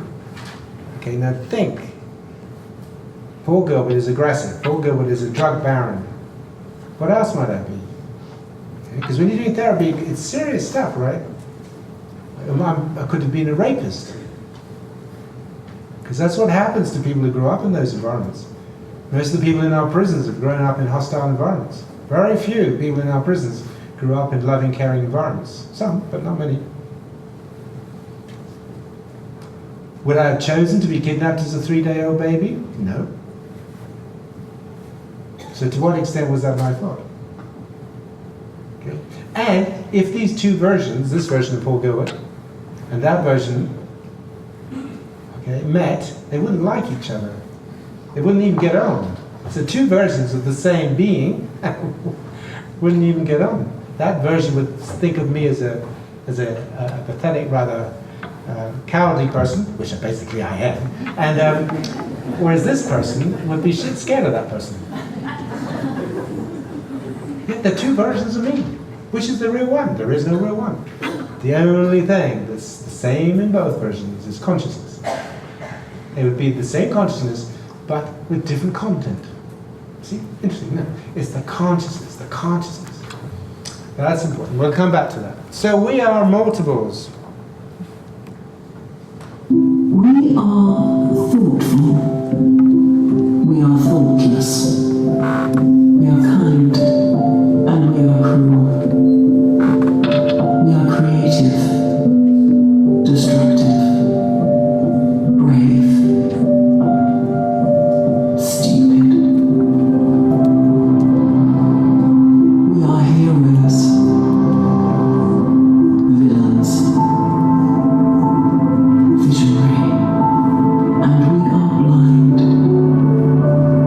We are responsible and responsible.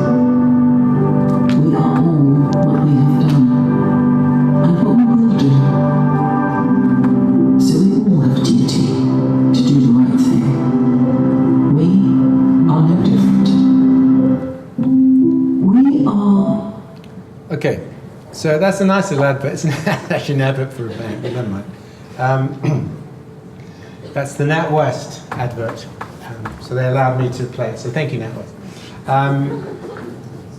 So the key thing is recognizing this multiplicity. You have a multiplicity of potentials in the brain. If you look back at the past humans, the Vikings, the Syrians, the Romans, humans are just these creations. Until we wake up and become mindful and aware and start choosing, the human brain is tricky. So we've said this already, but just to remind you then, we have all these... Oops. We are. I know we are. I've said it already. Go away.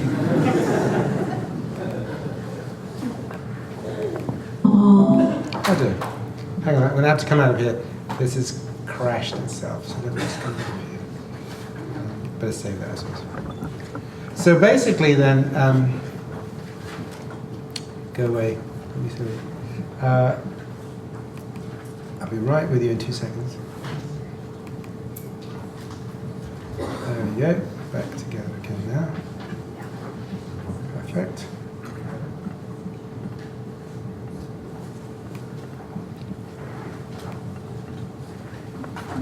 Great.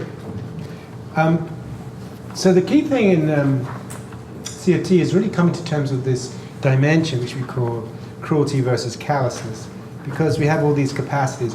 And one of the things that's very important, and we were talking to the PhD students yesterday, is really getting a hold of this idea that compassion is not really about this, let's be a little bit kind, let's be a little bit nice. Compassion is the courage to look into the dark side. And humans have a terrible dark side. I mean, you think about how women have been treated over the years, not terribly well. And what about Chinese foot binding? For 1,000 years, women broke the feet of their baby girls and sentenced them to a life of pain. For 1,000 years, that went on, right? Female genital mutilation. I mean, humans are nuts. We are crazy. So we have to wake up to this reality because it is so easy for us to be harmful, and the amount of domestic violence in the world is horrendous. Okay, so if we're compassionate, it's not just, oh, let's be a little bit kind. It's really, let's address our potential to create suffering. That has to be crucial. And at the moment, we're not. We're creating societies that are more and more selfish, more and more tribal, more and more angry. The one thing we are absolutely not doing is creating compassionate societies. And that's because we've lost control of our minds, basically. So we know this. You have this potential within you, but you also have that potential within you. And this, of course, is what we're going to be focusing on for the rest of our workshop. But not denying the dark side, because we need the courage to address the dark side. So, compassion then is an SR. It's a stimulus response. It's an algorithm. And let's consider how we began, because we're going to look at compassion now. So, early signs of compassion really show up in caring behavior.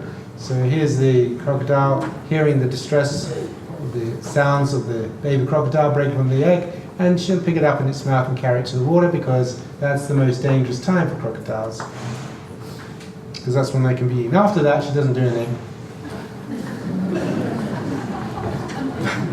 By the time you get to mammals, mammals are doing all kinds of things for their offspring. They're caring for them, they're comforting them, they're doing thermal regulation, keeping them warm, carrying them about, supporting, cuddling and feeding them, having fun with them.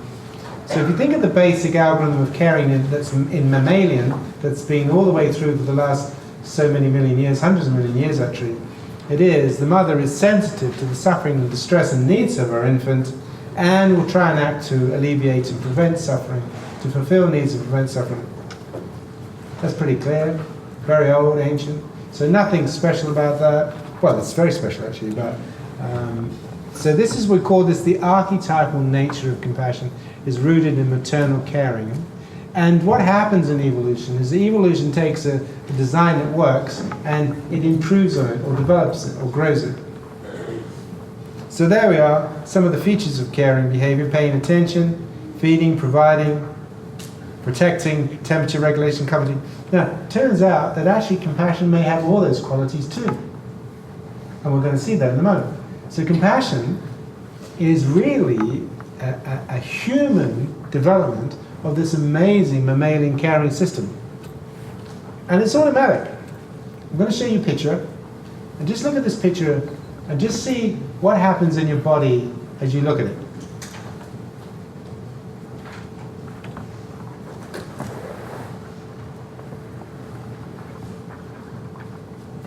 What do you want to do?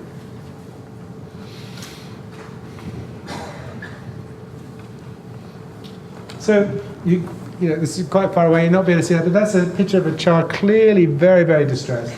And what people often notice is they have this automatic feeling of wanting to reach in, wanting to go in and comfort that child, do something for that child. And if I was to show you pictures of crying children or people in great distress, you'd be emotionally moved. This wouldn't be through a cognitive system, this would be a direct being influenced by the pain that you see. And you've probably seen this many times on the television, where you've seen pictures of distress or crying children, and you've felt an emotional experience in your body, and it gets into your body.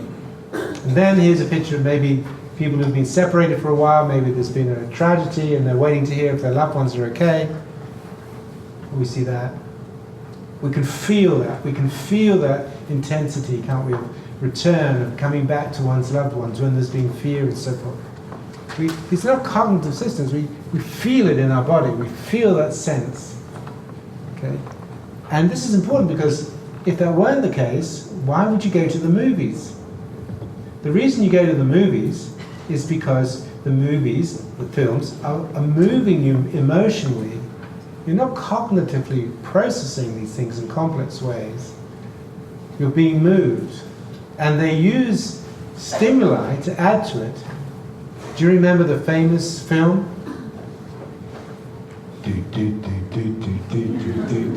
See, you remember it? Jaws? Okay, so they use music to create emotional feeling, right? They're moving your body, moving your body. So this is very, very important then. That in order for us to move into different states, we're using stimuli to move the body. So now then, let's think about how we're going to define compassion. Well, compassion is sometimes defined as an affective state or whatever, whereas we see it as a basic motivation. And this motivation is an algorithm. It's an SR algorithm. And remember, algorithms can be changed. You can override them or you can develop them. But the basic algorithm is sensitivity to suffering, of stress in self and others, with a commitment to try and alleviate and prevent it. So we say to try, okay, because it's the effort that's important. You may or may not succeed. And also, in 2013, a Buddhist monk and I wrote a book called Mindful Compassion, and we became aware that most definitions did not include the issue of prevention.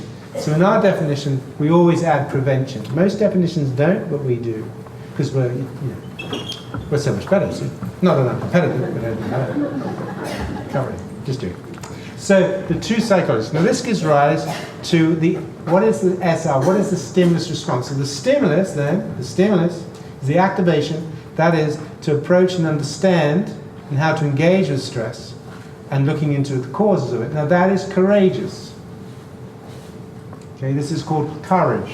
The courage to move into pain. The courage to move into threat, to risk. The courage to be moved. You see somebody in pain, you're going to feel pain. When you saw the picture of the crying child, it was upsetting. It didn't fill you with joy, it's upsetting. But you will move into what you know will be upsetting, because that's courage, right? And the second thing that's very important for compassion and therapy is that you know that sometimes you don't know what to do. So you're going to have to acquire the wisdom. So this is often forgotten, that the SR, there is an R to compassion. It's not just being sensitive to distress. It's actually then knowing what to do and doing it.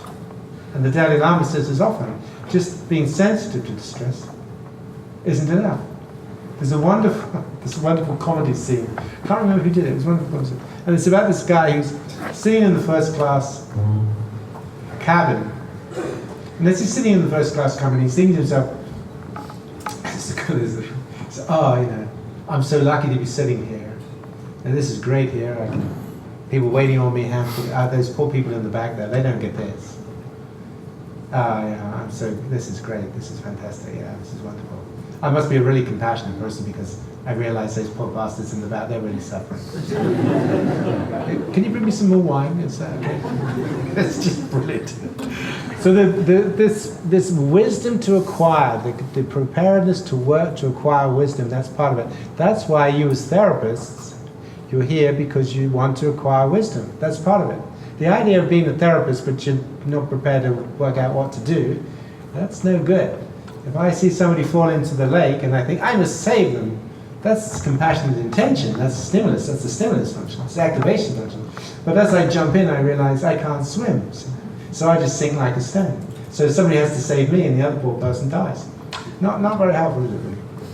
So this idea then is, what do we need to do to acquire the wisdom for us to fulfill our desire to be compassionate? And that can be a lifetime of learning. So compassion is not something that you just do and that's the end of it. It's something that goes on throughout life, so we learn. So these are the two things, the courage and the dedication. Courage and dedication. These in CFT are the two core qualities. Now we've just published a paper that kindness and compassion are different. So kindness focuses on giving people joyfulness. So if I remember your birthday you'd call that a kind act. If I donate you a kidney, you'd call that a compassionate act. Okay? And I think I've sent the paper to Gary so he can send it around. People have different emotions associated with kindness and compassion. And if you think about it, we talk about the compassion of Christ. We don't talk about the kindness of Christ. Okay? These are very important distinctions, because if you use kindness and compassion interchangeably, you're missing this courageous aspect of compassion. Compassion is a courageous thing to be doing, right? And it's a dedicated thing to do. You don't need to be courageous to remember somebody's birthday, but you do for compassion. Then we have the concept of a self-identity. If you live that process, then you're going to live to be helpful, not harmful. And that becomes a daily affirmation for you. So I practice this every day, along with my soothing rhythm breathing, which we'll do tonight, that I genuinely, as I go through life, want to be a person who brings joyfulness or pleasant to other people. I don't want to be somebody who just easily loses their temper and causes bad feeling. Why would I want to cause bad feeling in another person because I'm frustrated? I mean, that's just, I wouldn't want to do that. I have done that. And you can't do that because your mind can be pretty bad. I'll tell you one time, I'd been practicing this, and I was flying to Ireland. I'd been rushing around, and I got everything finished, and I got a taxi to drive me to the airport. And I thought, great, this is fantastic. I was giving myself a lot of, pats on the back for how much I'd done in the morning, and got this done, seen that patient, got that done, got into the taxi right time to arrive, absolutely going to get to the airport on time, got literally half an hour, fine, great. And as I got to the kiosk, there wasn't anybody around much, and I said to the lady, okay, I'm here. And she said, you do know there's a 4-hour delay on this flight, don't you? And I said, what? I spent the whole morning rushing around so I could get here on time. What do you mean there's a 4-hour delay? Well, I got to this point and I thought, you sound just like John McEnroe. So at that point I realized I'd kind of lost it, So at that point you have to pull back, think about, I'm so sorry. I've just been so busy, you know what I mean? But you can lose it. The key thing right then is that we become mindful, our daily affirmation. Remember, your mind will very easily take you off into things that are angry or anxiety or self-critical or whatever. It will do it if you let it. But when you become consciously aware, when you become more mindful, you become aware, I can do this, but I don't think I want to do it. I'm going to override my algorithm. Okay? Now that takes training. But we do it in other aspects of life, don't we? I mean, think about going to the loo. Now, if you go to Pompeii, the Roman city of Pompeii, they had all these little gutters, and you just used to shit in the street, right?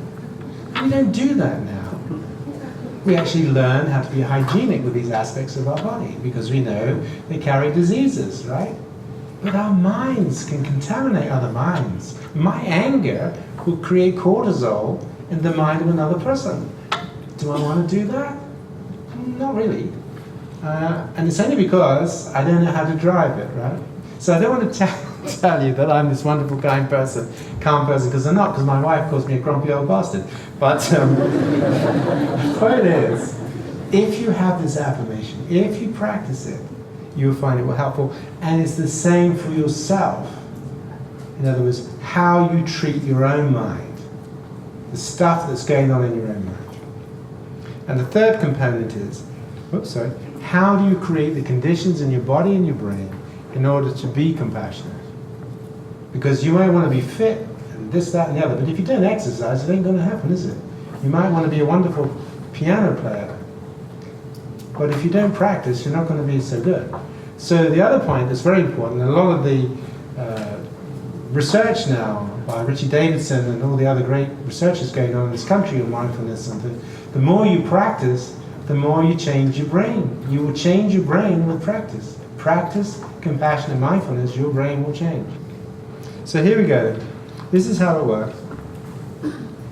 We have mammalian caring. So many animals will care for their young. Okay? But because we have this capacity for amazing forms of conscious awareness and intelligence, we can actually now have compassion. So you wouldn't call the behavior of a monkey looking after its baby compassionate unless they had some degree of clear intentionality in what they were doing, rather than it just being an unconditioned response. Okay? These are a little bit shady, these areas, so don't try and kind of mark them down too quickly, too carefully, but they're quite useful. Okay, they're very useful. And this is why, on the other hand, on the dark side, you know, we wouldn't call a lion that causes suffering to an antelope as it's killing it sadistic or cruel, because it has no intention to cause harm. It simply wants to eat. There's no intention, there's no enjoyment for causing harm. But you would for a human, because humans can cause harm deliberately. They can enjoy causing harm deliberately. Okay? That is what makes humans' behavior cruel and sadistic. It's this intentionality, this knowing intentionality that changes the game. Okay? So that's quite important. Now, it's a little bit fuzzy, these areas, so don't push it too much. But as a general principle, our human intelligence means that any motivational system can be filtered. It can be exaggerated or it can be inhibited. The next thing is to be aware then that we can create a compassionate mind, which is a self-identity. And as that self-identity, we agree to engage with suffering where we see it, if we can, and we're going to take action where we can. And this leads us to what we call the flows of compassion. And there are the compassion that you have for other people, that's one aspect of it. But there's also your ability to be open to the compassion from others. How open are you to gratitude, for example? How aware are you of all the people that support you? This links to a concept called interdependence. How aware are we of all the people that work today to make this day possible? And Gary, and Cara, and the people that built this, and the people that came and helped with the technology, trying to help with the technology. You know, so many people have helped to make this day possible. So we're open to the awareness that so much, everything around us really is dependent upon all of the actions now and in days past and years past and centuries past that allow us to be here with electricity and all this stuff. So we are open to the care of others. Now, obviously, people who are compulsively self-reliant, they're not. Avoidant detachers are not. And they have their own difficulties, as we will discover. And then, of course, there's self-compassion. Compassion to the self. Now, this is different to Christian Neff's view. Our view is how you use the motives and the emotions and the competencies of compassion, but you direct them towards yourself. So Christian Neff and Goma, they have the dimensions, which are very important, very useful, very important, whereas the compassion focus on the competency side. So that then brings us to a core theme, which is one of the key problems that you have at the moment is that most of our problems, particularly in our students, are to do with the overdriven competitive system. Now, when we're in the competitive system, our orientation is, how are we doing? Are we doing well enough? Are other people doing better than we are? Are we going to achieve results? Are we going to get on in the world? Are we going to be successful? Do people like me? Am I attractive enough? Am I desirable enough? Social media, we're constantly rating and ranking. We live in a world of constant rating and ranking that orientates us to fear of making mistakes, fear of being rejected. We call that down rank. These are individuals who are vulnerable because they feel they're down rank. And there's just been a very big meta-analysis on social rank theory and depression, showing that the feelings of worthlessness, inferiority, submissiveness, self-blame, all of these are highly correlated with depression, particularly in the young.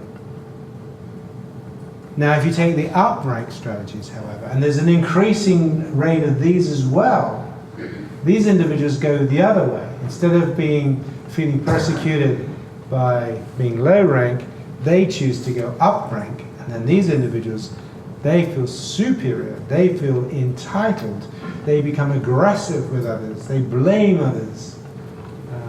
And these are also distortions of the competitive system, competitive motivational system.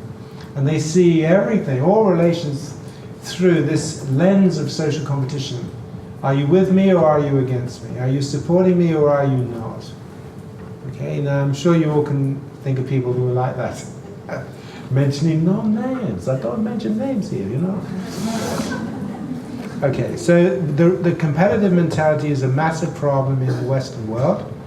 Capitalism is a massive problem in the Western world because it over pushes competitiveness. But, and here's the but, you will not change competitiveness, but what you do need to change is the process of refereeing. So like sport, if you're going to have a competition, that's fine, but just make sure people play fair. And what we know from a lot of studies of big business is they don't. They hide their taxes, they pollute and do all kinds of stuff, right?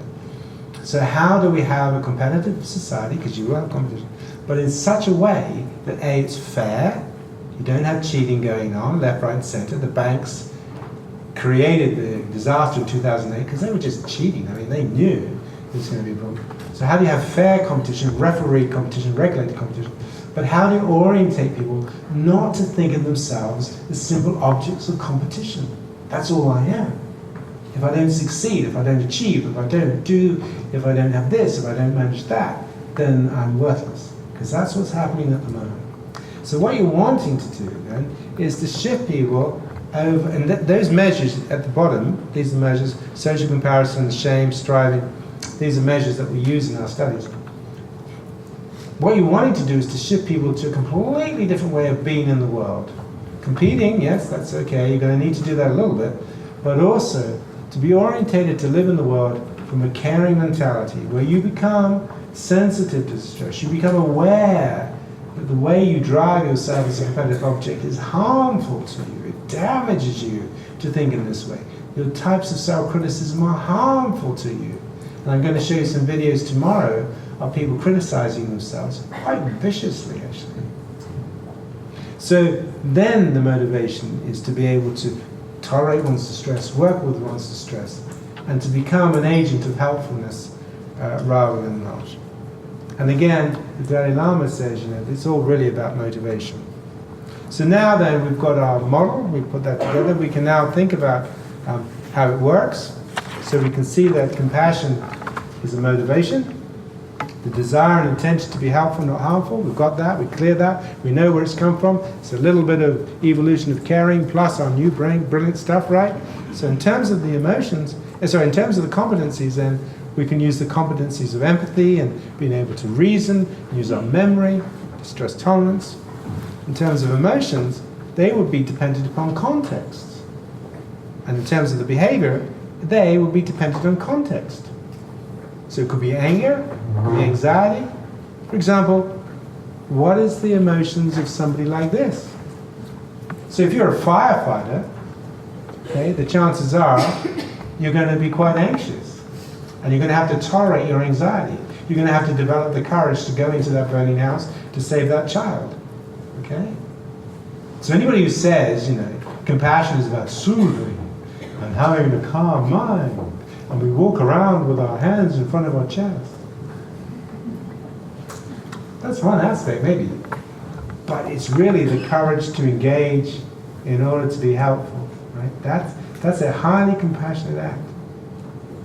If, on the other hand, you're fighting injustice, right, then your emotion might be anger. This isn't right, you know, women's rights or LGBT or whatever it is you're fighting for the rights of another person. You're fighting against oppression. And if you're doing this, then you may well feel sad. The emotion depends on the context. Remember, once you've got emotional motivation clear, it's clear to you. What combines the firefighter fighting injustice and this person consoling a bereaved person is all the same desire to engage with that person's suffering, to prevent suffering if we can. That's why a firefighter and a justice fighter and a consoler, they're all the same, because the motivation is the same, but the emotions are very different. The skills are very different. Consider, for example, the people that went to the Ebola crisis, right, in North Africa. they saved the world from what could have been a horrendous outbreak. Amazing. And some of them died in the process. We had a couple of nurses from England that went, and they sadly caught Ebola and died. So that's really important. You get this idea across that compassion and courage is very, very important. And it's the same for us, right? So when we start moving towards compassion within the mind, we have developed people's courage. Kindness is a way of doing it, but kindness is not the issue. Courage is the issue. Okay? That's the key thing. The courage to engage with suffering. The desire to be helpful. So is compassion just being nice? No. Sometimes you're not very nice if you're compassionate. Sometimes you put boundaries down for people. Okay? Sometimes the rule of law is central to compassion. Right? Compassionate people understand that humans can be nasty, so we need a rule of law. Okay? We're not naive. Compassion is not naive. Right? Is compassion just taking pain away? Well, if you can, that's great. But if you can't, you tell people, help people tolerate and work with it. Is it submitting to the demands of others? I'm a nice person, so I always do what people want me to do. No. Compassion is assertive. Okay? Compassion is highly assertive, as we'll see later. Is it about love? No. This is the big error, right? When the Buddhists use the concept of love, they're not using the love in the Western sense. They're using what is called metta, which is benevolence. And that means, may you be free of suffering. Okay? That's a wish. The wish for others to be free of suffering. That's a compassionate wish. In the West, if you look it up in the dictionary, love means liking. Love means affection. But you don't need to like people that you're compassionate to. Those doctors didn't need to, or nurses didn't need to love all the patients with Ebola they were helping. They may never know them. You don't need to make friends with people and want to go on holiday with people. I'm a compassionate person. I love you. I just love you. Because I'm compassionate. So these are really important confusions. And part of the confusion is in the definition of the word love. So compassion then, from our point of view, can involve love if it's to do with people that you do love, that's okay. But the strongest compassion, the real compassion that changes the world, are for those you do not love. How we have compassion for the dark side and how we work with the dark side. If you only have compassion for people you love, it's going to be tricky. But as I say, everything depends on the definition. Whether you're using a Western definition or a different definition, that's the key thing.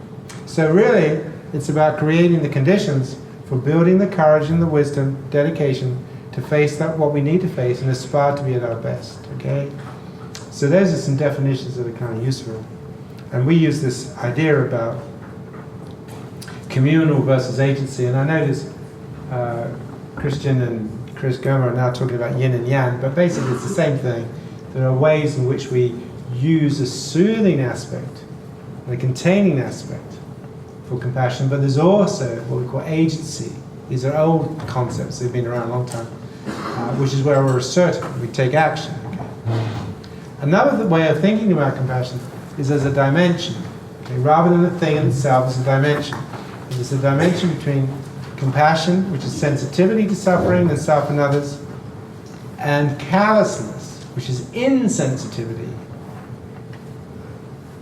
Okay, and there are many examples that push us along this dimension. So the more you like people, the more you're on the left, the more you dislike people, the more insensitive we become.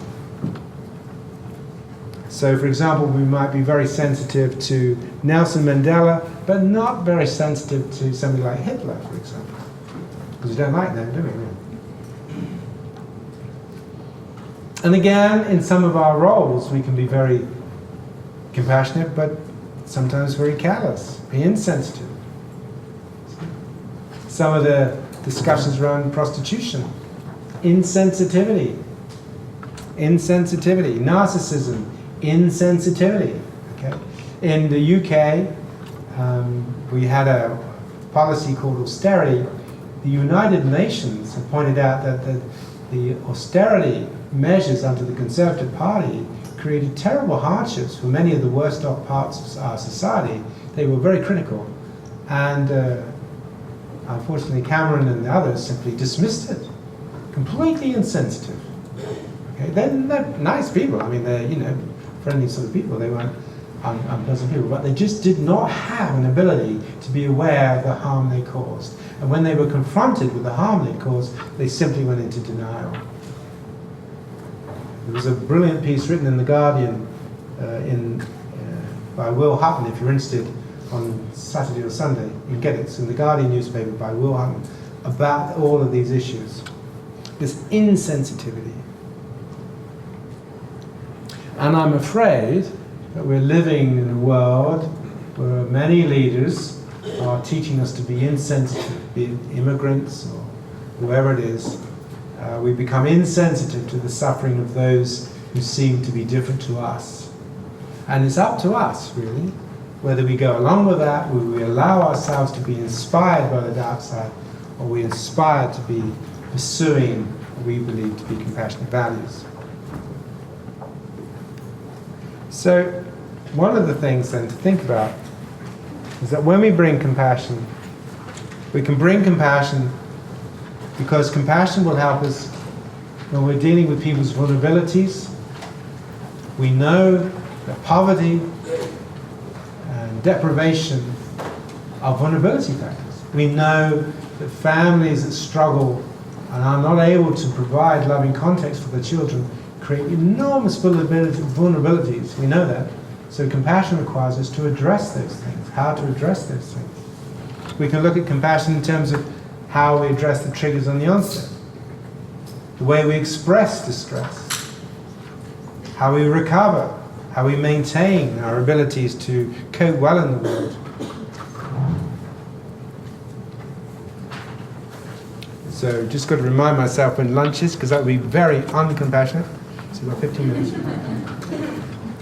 Okay, so this is the last little bit for this part, and then this afternoon we're going to be looking at attachment theory. So we've moved through, we've got a basic evolutionary understanding of compassion now. It's from caring behavior. Then you have this wonderful brain.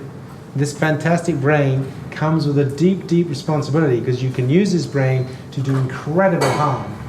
You can create a Holocaust, or you can work to create a Garden of Eden. It really is how we train our brain, how we choose to act. Because the dark side has a power. It is attractive. It wants us to protect our own interests. I don't know if any of you have seen Star Wars. Have you seen Star Wars? Seen Star Wars? What, the Emperor? Beware the power of the dark side. You have no idea the power of the dark side. Why do we have movies like this? Because they're tapping into a reality that in a deep sense we understand. Alrighty, so there we are. So now we're in a position, these things have got out of position, I don't know why they have. But anyway, now we're in a position to think about, can we split up the SR, the algorithm? Okay, the stimulus response. So remember then, the first stage of psychology is engagement. So how do we engage? Well, there are 6 elements of engagement. Now, when you're training in CFT, you have to learn these, and each of them have their own therapeutic intervention, okay? So firstly is motivation. I don't know what's all come up together, I shouldn't do that. But anyway, the first one is motivation. That's good, isn't it? Oh yeah, it's only a tiny little lighter. This one here, look. Let me point to this one. So you're carrying that one there. So the first part is, that's the first part, is motivation. Now, if you're struggling with that, like remember the lady I showed you in the video, I think it's stupid, I can't see the point of it, then you have to be working with motivation. You might use motivational interviewing techniques. You might have people to imagine being compassionate and then think, well, if you could be like this, do you think that would help you? So once you've got them to agree, okay, I'll have a go, maybe that would be helpful to me, then, okay, so what are we going to do next? We're going to start to pay attention. How do we become sensitive? Like with Jan on the video. Let's start to become sensitive to your pain. What is that pain about, right? That was the first thing, to become sensitive to your distress. And then what happened was, she ran into grief. That is sympathy. That is the emotional reaction to the pain. Okay, so sympathy is our emotional reactions. So if you see a child in distress, you might feel distress, but you might also feel angry to the people who are causing the distress. That is your personal reaction. Now sometimes personal reactions to pain can be such that you become distressed and you say, I can't. So sympathy is our reactions. Now we can get it wrong, actually.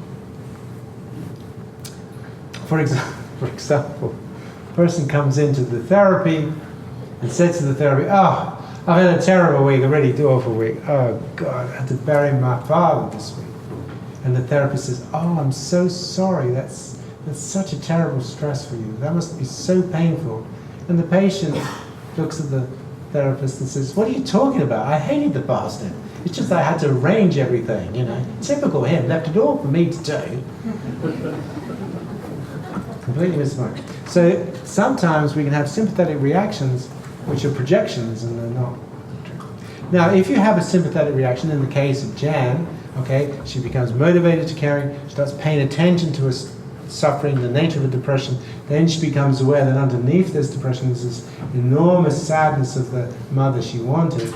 That is the reaction to that. So now she has to tolerate that, which means I have to tolerate that in the therapy without thing. And then we become empathic, we understand it, we make sense of it, we validate it without judgment. Okay? So it takes a little bit of time to learn these things, but you get the hang of it. So I'm motivated, I'm going to start paying attention. When I pay attention to something, of course I'm going to have a reaction to it. Can I tolerate that reaction? Can I make sense of that reaction? And can I don't judge it? Okay, so once again, I'm motivated. I start paying attention, I start noticing the triggers and all the rest of it. When I do that, I have a reaction to it, I can tolerate that reaction. So for example, think of trauma memory. Okay, so I'm going to start to allow myself to be sensitive to my trauma memory, start working with my trauma memory. But when I do that, my reaction is, oh my God, I get overwhelmed. So now I have to learn how to tolerate, hold within the zone of tolerance, or whatever you want to call it, so that I can then become empathic and I can gradually work with it. Now tolerance is nothing complicated, it uses the same basic processes where we use a compassionate self to help tolerate, but also graded exposure. You know, don't jump into the deep end, learn to swim in the shallow end, that sort of thing. So doing small steps. So that will help distress tolerance, and then each point making sense of what we're experiencing. So those are the 6 qualities that go into the first psychology of compassion, the engagement psychology of compassion. And then we have the action components, which is paying attention to what's going to be helpful, running scenarios in the mind. Okay, so we now begin to imagine practicing. So you may be practicing compassionate imagery, which we're going to talk to you about tonight, but bringing to mind and practicing imagining and thinking through things that are going to be helpful. Okay?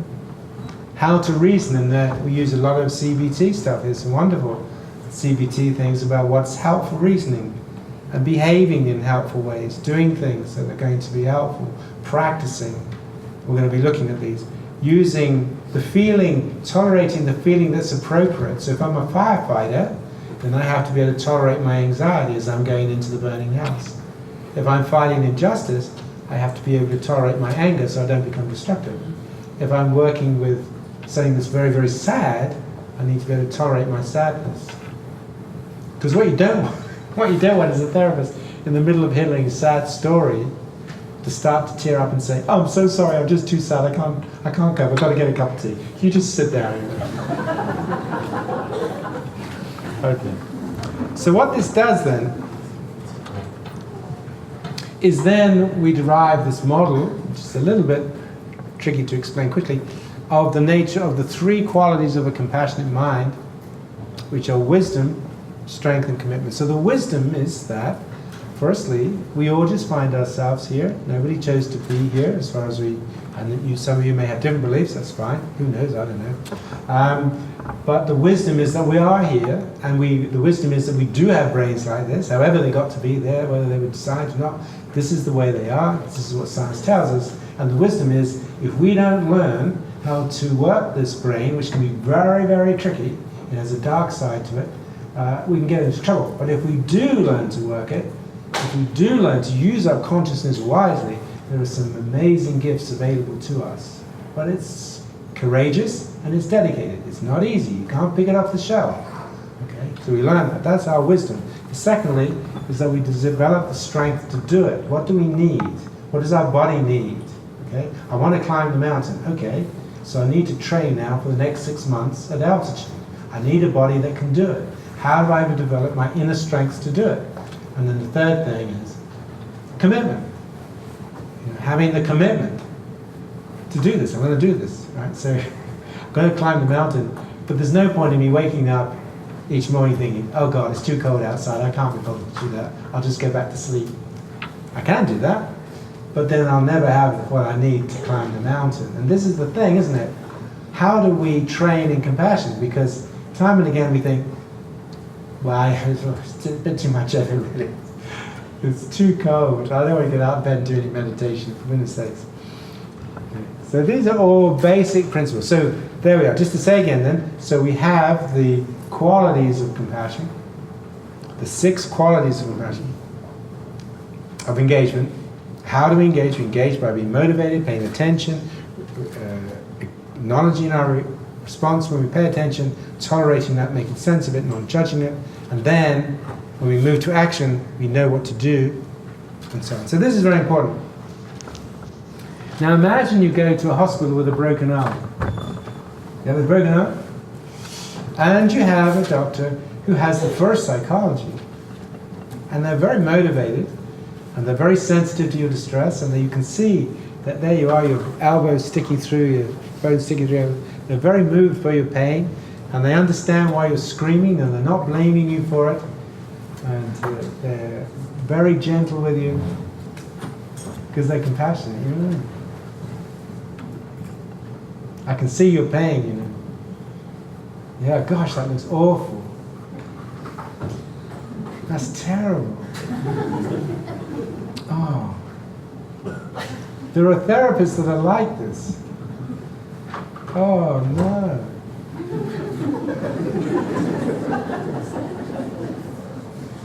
At some point you're going to say, look, I don't give a shit about your bloody empathy. Would you please fix my arm, right? So the first psychology is great, that's important, but you only want to be empathic to the point that you know what to do. And some therapists think they've just got to stay in this empathic distress and stay in empathic distress. No, you're just going around in circles, right? You need to be in empathic distress so you get to understand what it's about. But the point about it is then we work to moving into what is going to be helpful. What is helpful? I used to see many clients. Most of my clients had seen other therapists because I used to get the really tricky ones. And you'd say, well, what happened in the therapy? What, not very much. We used to talk and I used to tell them and they'd be very empathic to my distress. What, did you do anything? No, I just talked to them about it. Anything else? No. Did you? No, it's quite nice. So the point is you must have the second psychology. CFT, working the second psychology, the action part of the psychology is very important. And then here again, you'll have a lot of FBRs, fears, blocks and resistances, which can get in your way. So, wisdom then.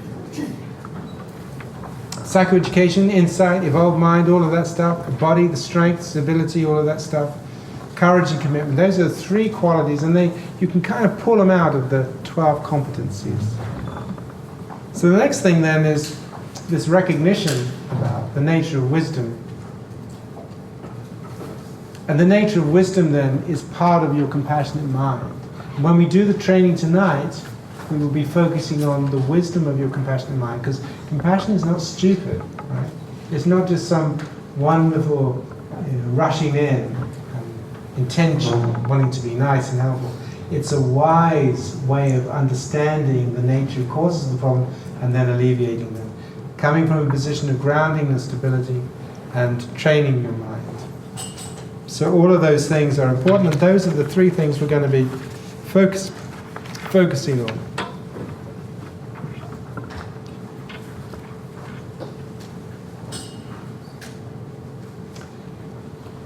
I also mentioned to you this whole issue about be aware that you will run into problems of resistance. And there are many ways you can understand fears, blocks, and resistances. And one of the ways, again, John Bowlby kind of pointed this out quite early on, really, which is that when you're kind, you will activate attachment systems. And when you do that, whatever's in that system will come tumbling out, okay? So if that person has a lot of neglect, then you may well start running into that. If they have a lot of abuse and shame, then you may run into that. Now, the thing is that neglect and abuse give very different presentations that can look similar, but they're not. So abused people are really in the process of dealing with threat processing. They're defending themselves against threats. Okay, so they will close down because they can't, because they're too frightened really to make any movement forward, and they can be quite angry and so forth. And they can be tricky in therapy because, you know, sometimes you feel like you're walking through treacle. These are patients that can sort of bore you, or they just feel not getting anywhere. You're sort of running up against a wall because they're completely blocked here. And that's because you're triggering these defenses. The neglects, on the other hand, these are individuals who you need to activate the drive system. These are children who don't know, these are people and children who have never known how to play. They've never had anybody say, that's fantastic, that's wonderful, didn't you do well? Isn't that amazing? That's incredible. Isn't that, they've never had that, right? So their drive systems are really, so with neglectful people, when you're working in compassion, you're very friendly, and you spend a lot of time in helping them to think about things playfully by saying things like, what sort of things do you like? Well, I don't know, really. Do you like the certain kinds of food that you like, or music that you like? Well, so you begin to build up things they like to do, you begin to build up things that they can feel playful at, you begin to build up positive behaviors, which are activating behaviors rather than soothing behaviors. For the traumatized, you can do that, but you also need to build up the soothing behaviors, the sense of safeness and groundedness. The neglectful people, they have that a little bit on the issue of needing to feel safe, but nothing like the traumatized people. So the green and the blue system, you're kind of working with them in a slightly different ways. So finally then, coming to the last bit, before your lunch break, and I'm going to show you the end of jam, and then we'll go for lunch, is basically what we're going to be doing then is learning mindful awareness, developing mindfulness, how to use mindfulness and mind awareness, because now that you know what goes on in your mind, you're aware of the mind that nature has given you, or if you wish, God has given you. God has given you a mind that's tricky, okay? It's tricky. But if you pursue a compassionate route mindfully, it offers you all kinds of insights. So how do we then work with the minds that we've got in order for us to have a compassion orientation so that we can begin to develop this compassionate mind? So there's our summary. Compassion is a motivational system, we've seen that. Activating this motivational system has profound effects on the brain and the body, as we'll see this afternoon. While compassion regulates and is regulated through emotions, compassionate behavior can also be a choice. Activating this motivational system has profound effects on the sense of yourself, and it builds your inner courage. And these are the exercises that we're going to be practicing: how to use the body to support the mind this evening, how to use imagery, going to do a little bit of that this afternoon, and working with behavioral practices. Okay, so what I'm going to do now is to show you, I don't know where it's gone, oh, that's my fault. I'm going to now show you the jam.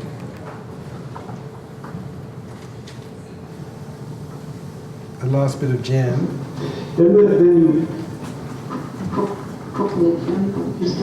So how did that feel when you started to kind of work with those feelings? So this is taking you back to the nature of grief. And then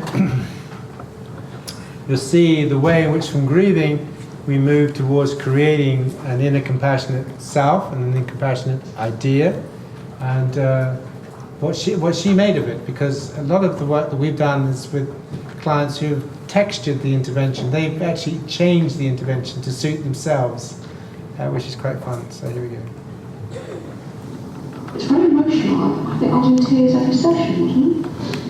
Started to cry. Yes. Yeah, I did. It was touching a part of me that I don't think I knew existed. Right. Like I didn't know the anger existed. Right. I didn't know that depth of grief that existed in me. I never tapped into it. Right. So that was the beginning, wasn't it? Yes. The empathic to your own distress. And the struggle. So do you see that? That's the beginning, becoming sensitive and empathic and making sense of your own distress, right? Beginning to see what's sitting behind this depression, why you're so closed down. That you had in your life, and the real fight to be accepted. So behind that was this real fight. She spent her whole life struggling, and we'll show you another video of her where she talks about her suicides. Her whole life trying to be accepted, trying to find a place in the world. And to not be abandoned. Not be abandoned. Sad part of you. Was there any shame about the crying in the beginning? Were you ashamed to be tearful? Acknowledging? I used to get angry because I was tearful so much. I used to think, you just get really fed up with this woman who comes in here and cries buckets every week. So that's an important thing we said before, is that as a therapist, you always check on, if you was to behave like that, what do you think I would feel? Okay, this is called mentalizing. So check with your client that they're okay.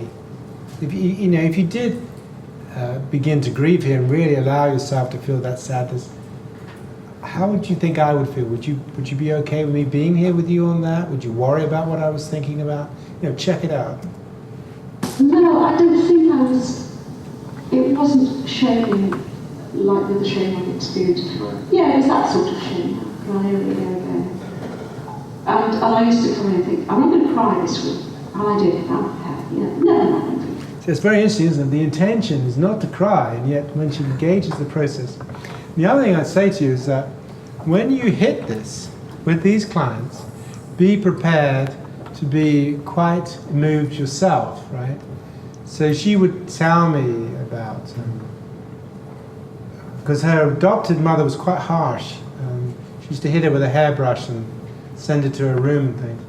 And when she'd been hit and was crying, she'd look out at the night sky and she'd see the stars, and she'd imagine all these stars would come together and they would form a chariot because somewhere in the world her real mother was looking for her to take her home. And she would talk about this. So she would be crying, so I would be crying, the secretary would be crying, the gardener listening outside, they would be, oh my God, so the point about it is, if you're in this position, and if you are bodily attuned, you will feel sad, right? Now the next thing is, are you okay with that? Of course, you don't want to go sobbing on the floor, oh my God, losing completely.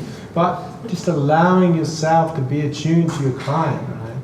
Because some of the younger therapists are very worried about showing tears, and they're very worried about showing that they've been emotionally moved.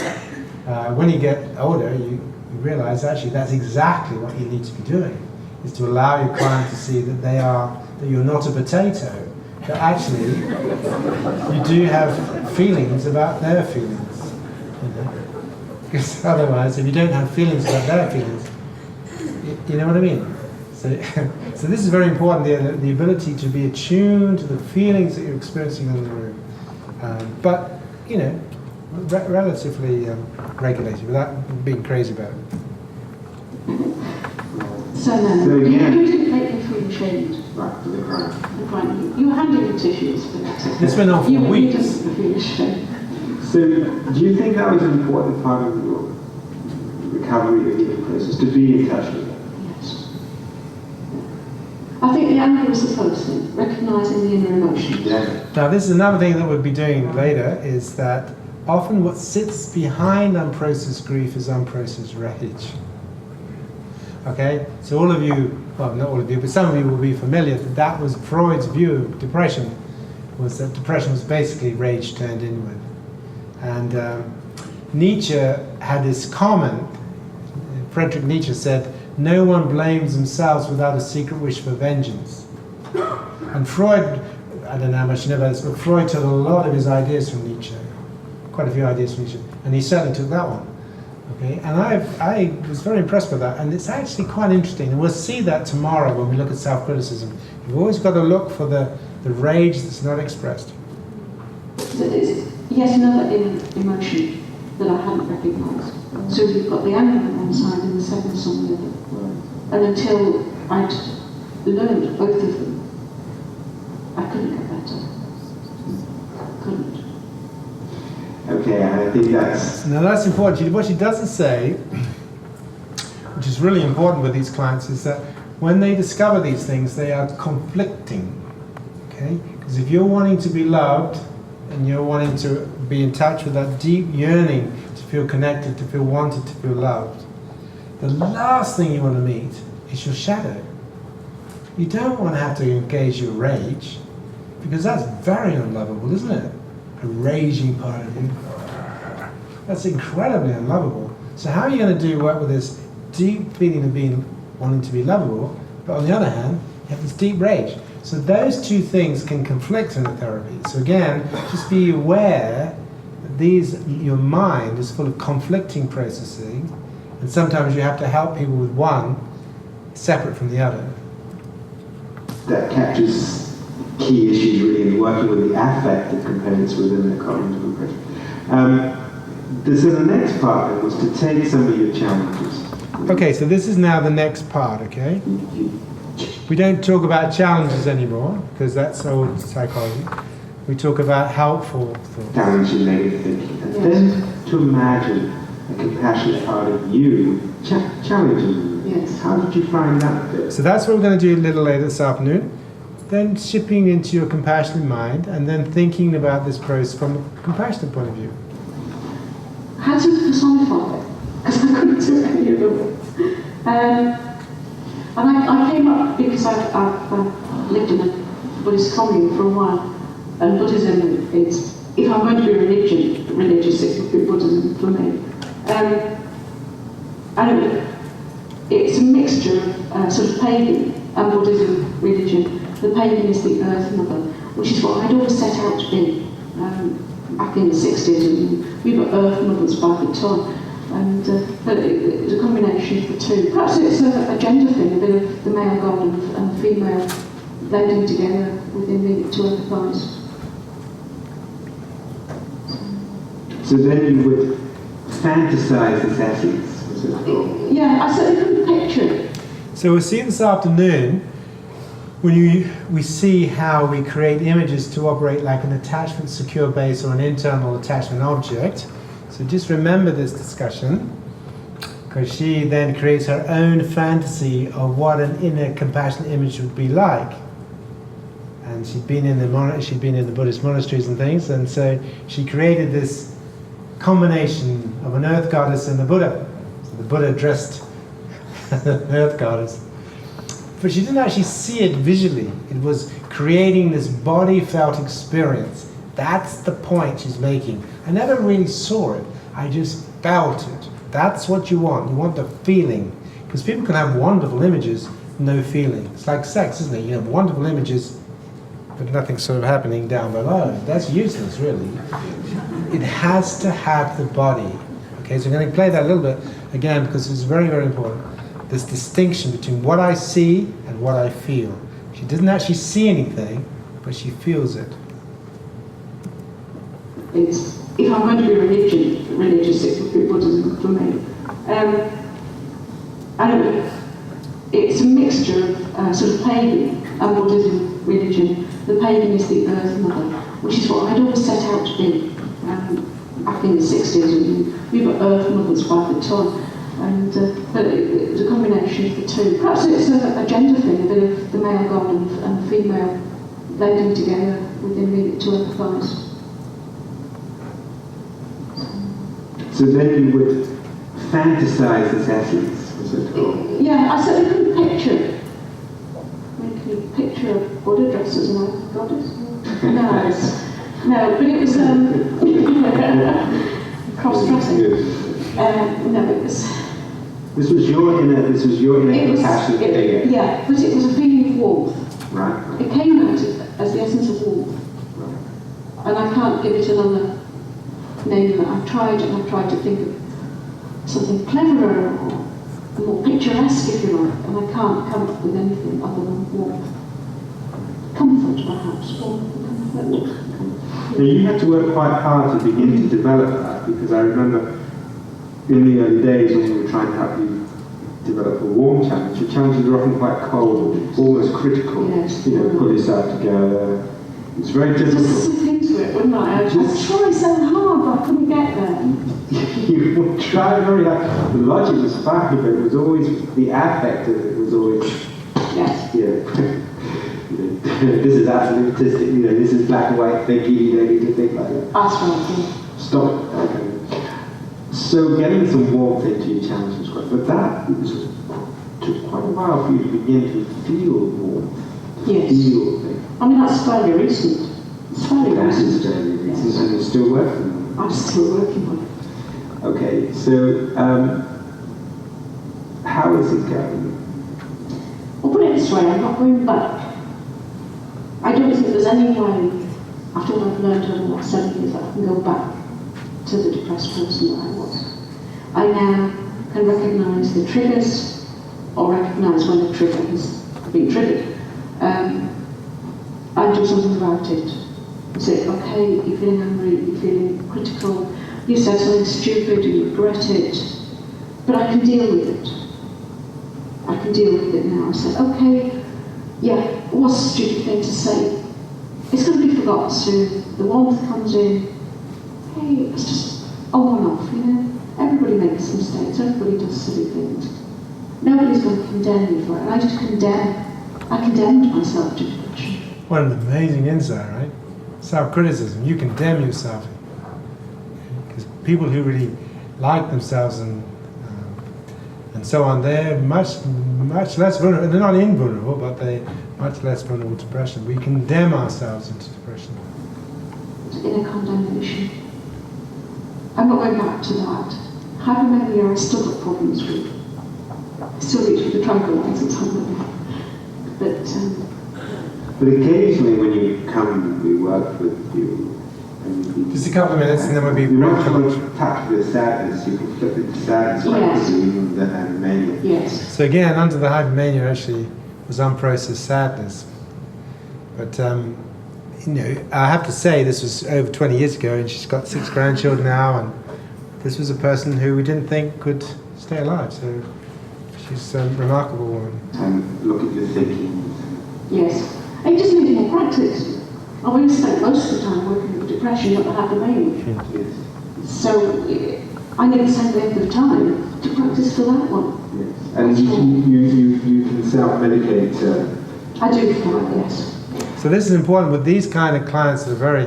So she had a wonderful psychiatrist, and we just allowed her. Well, say allowed her. We facilitated her to just self-medicate, to keep the medication as low as possible. So if she started to get a little bit, she'd increase her tranquilizer a little bit. But so she became very good at it.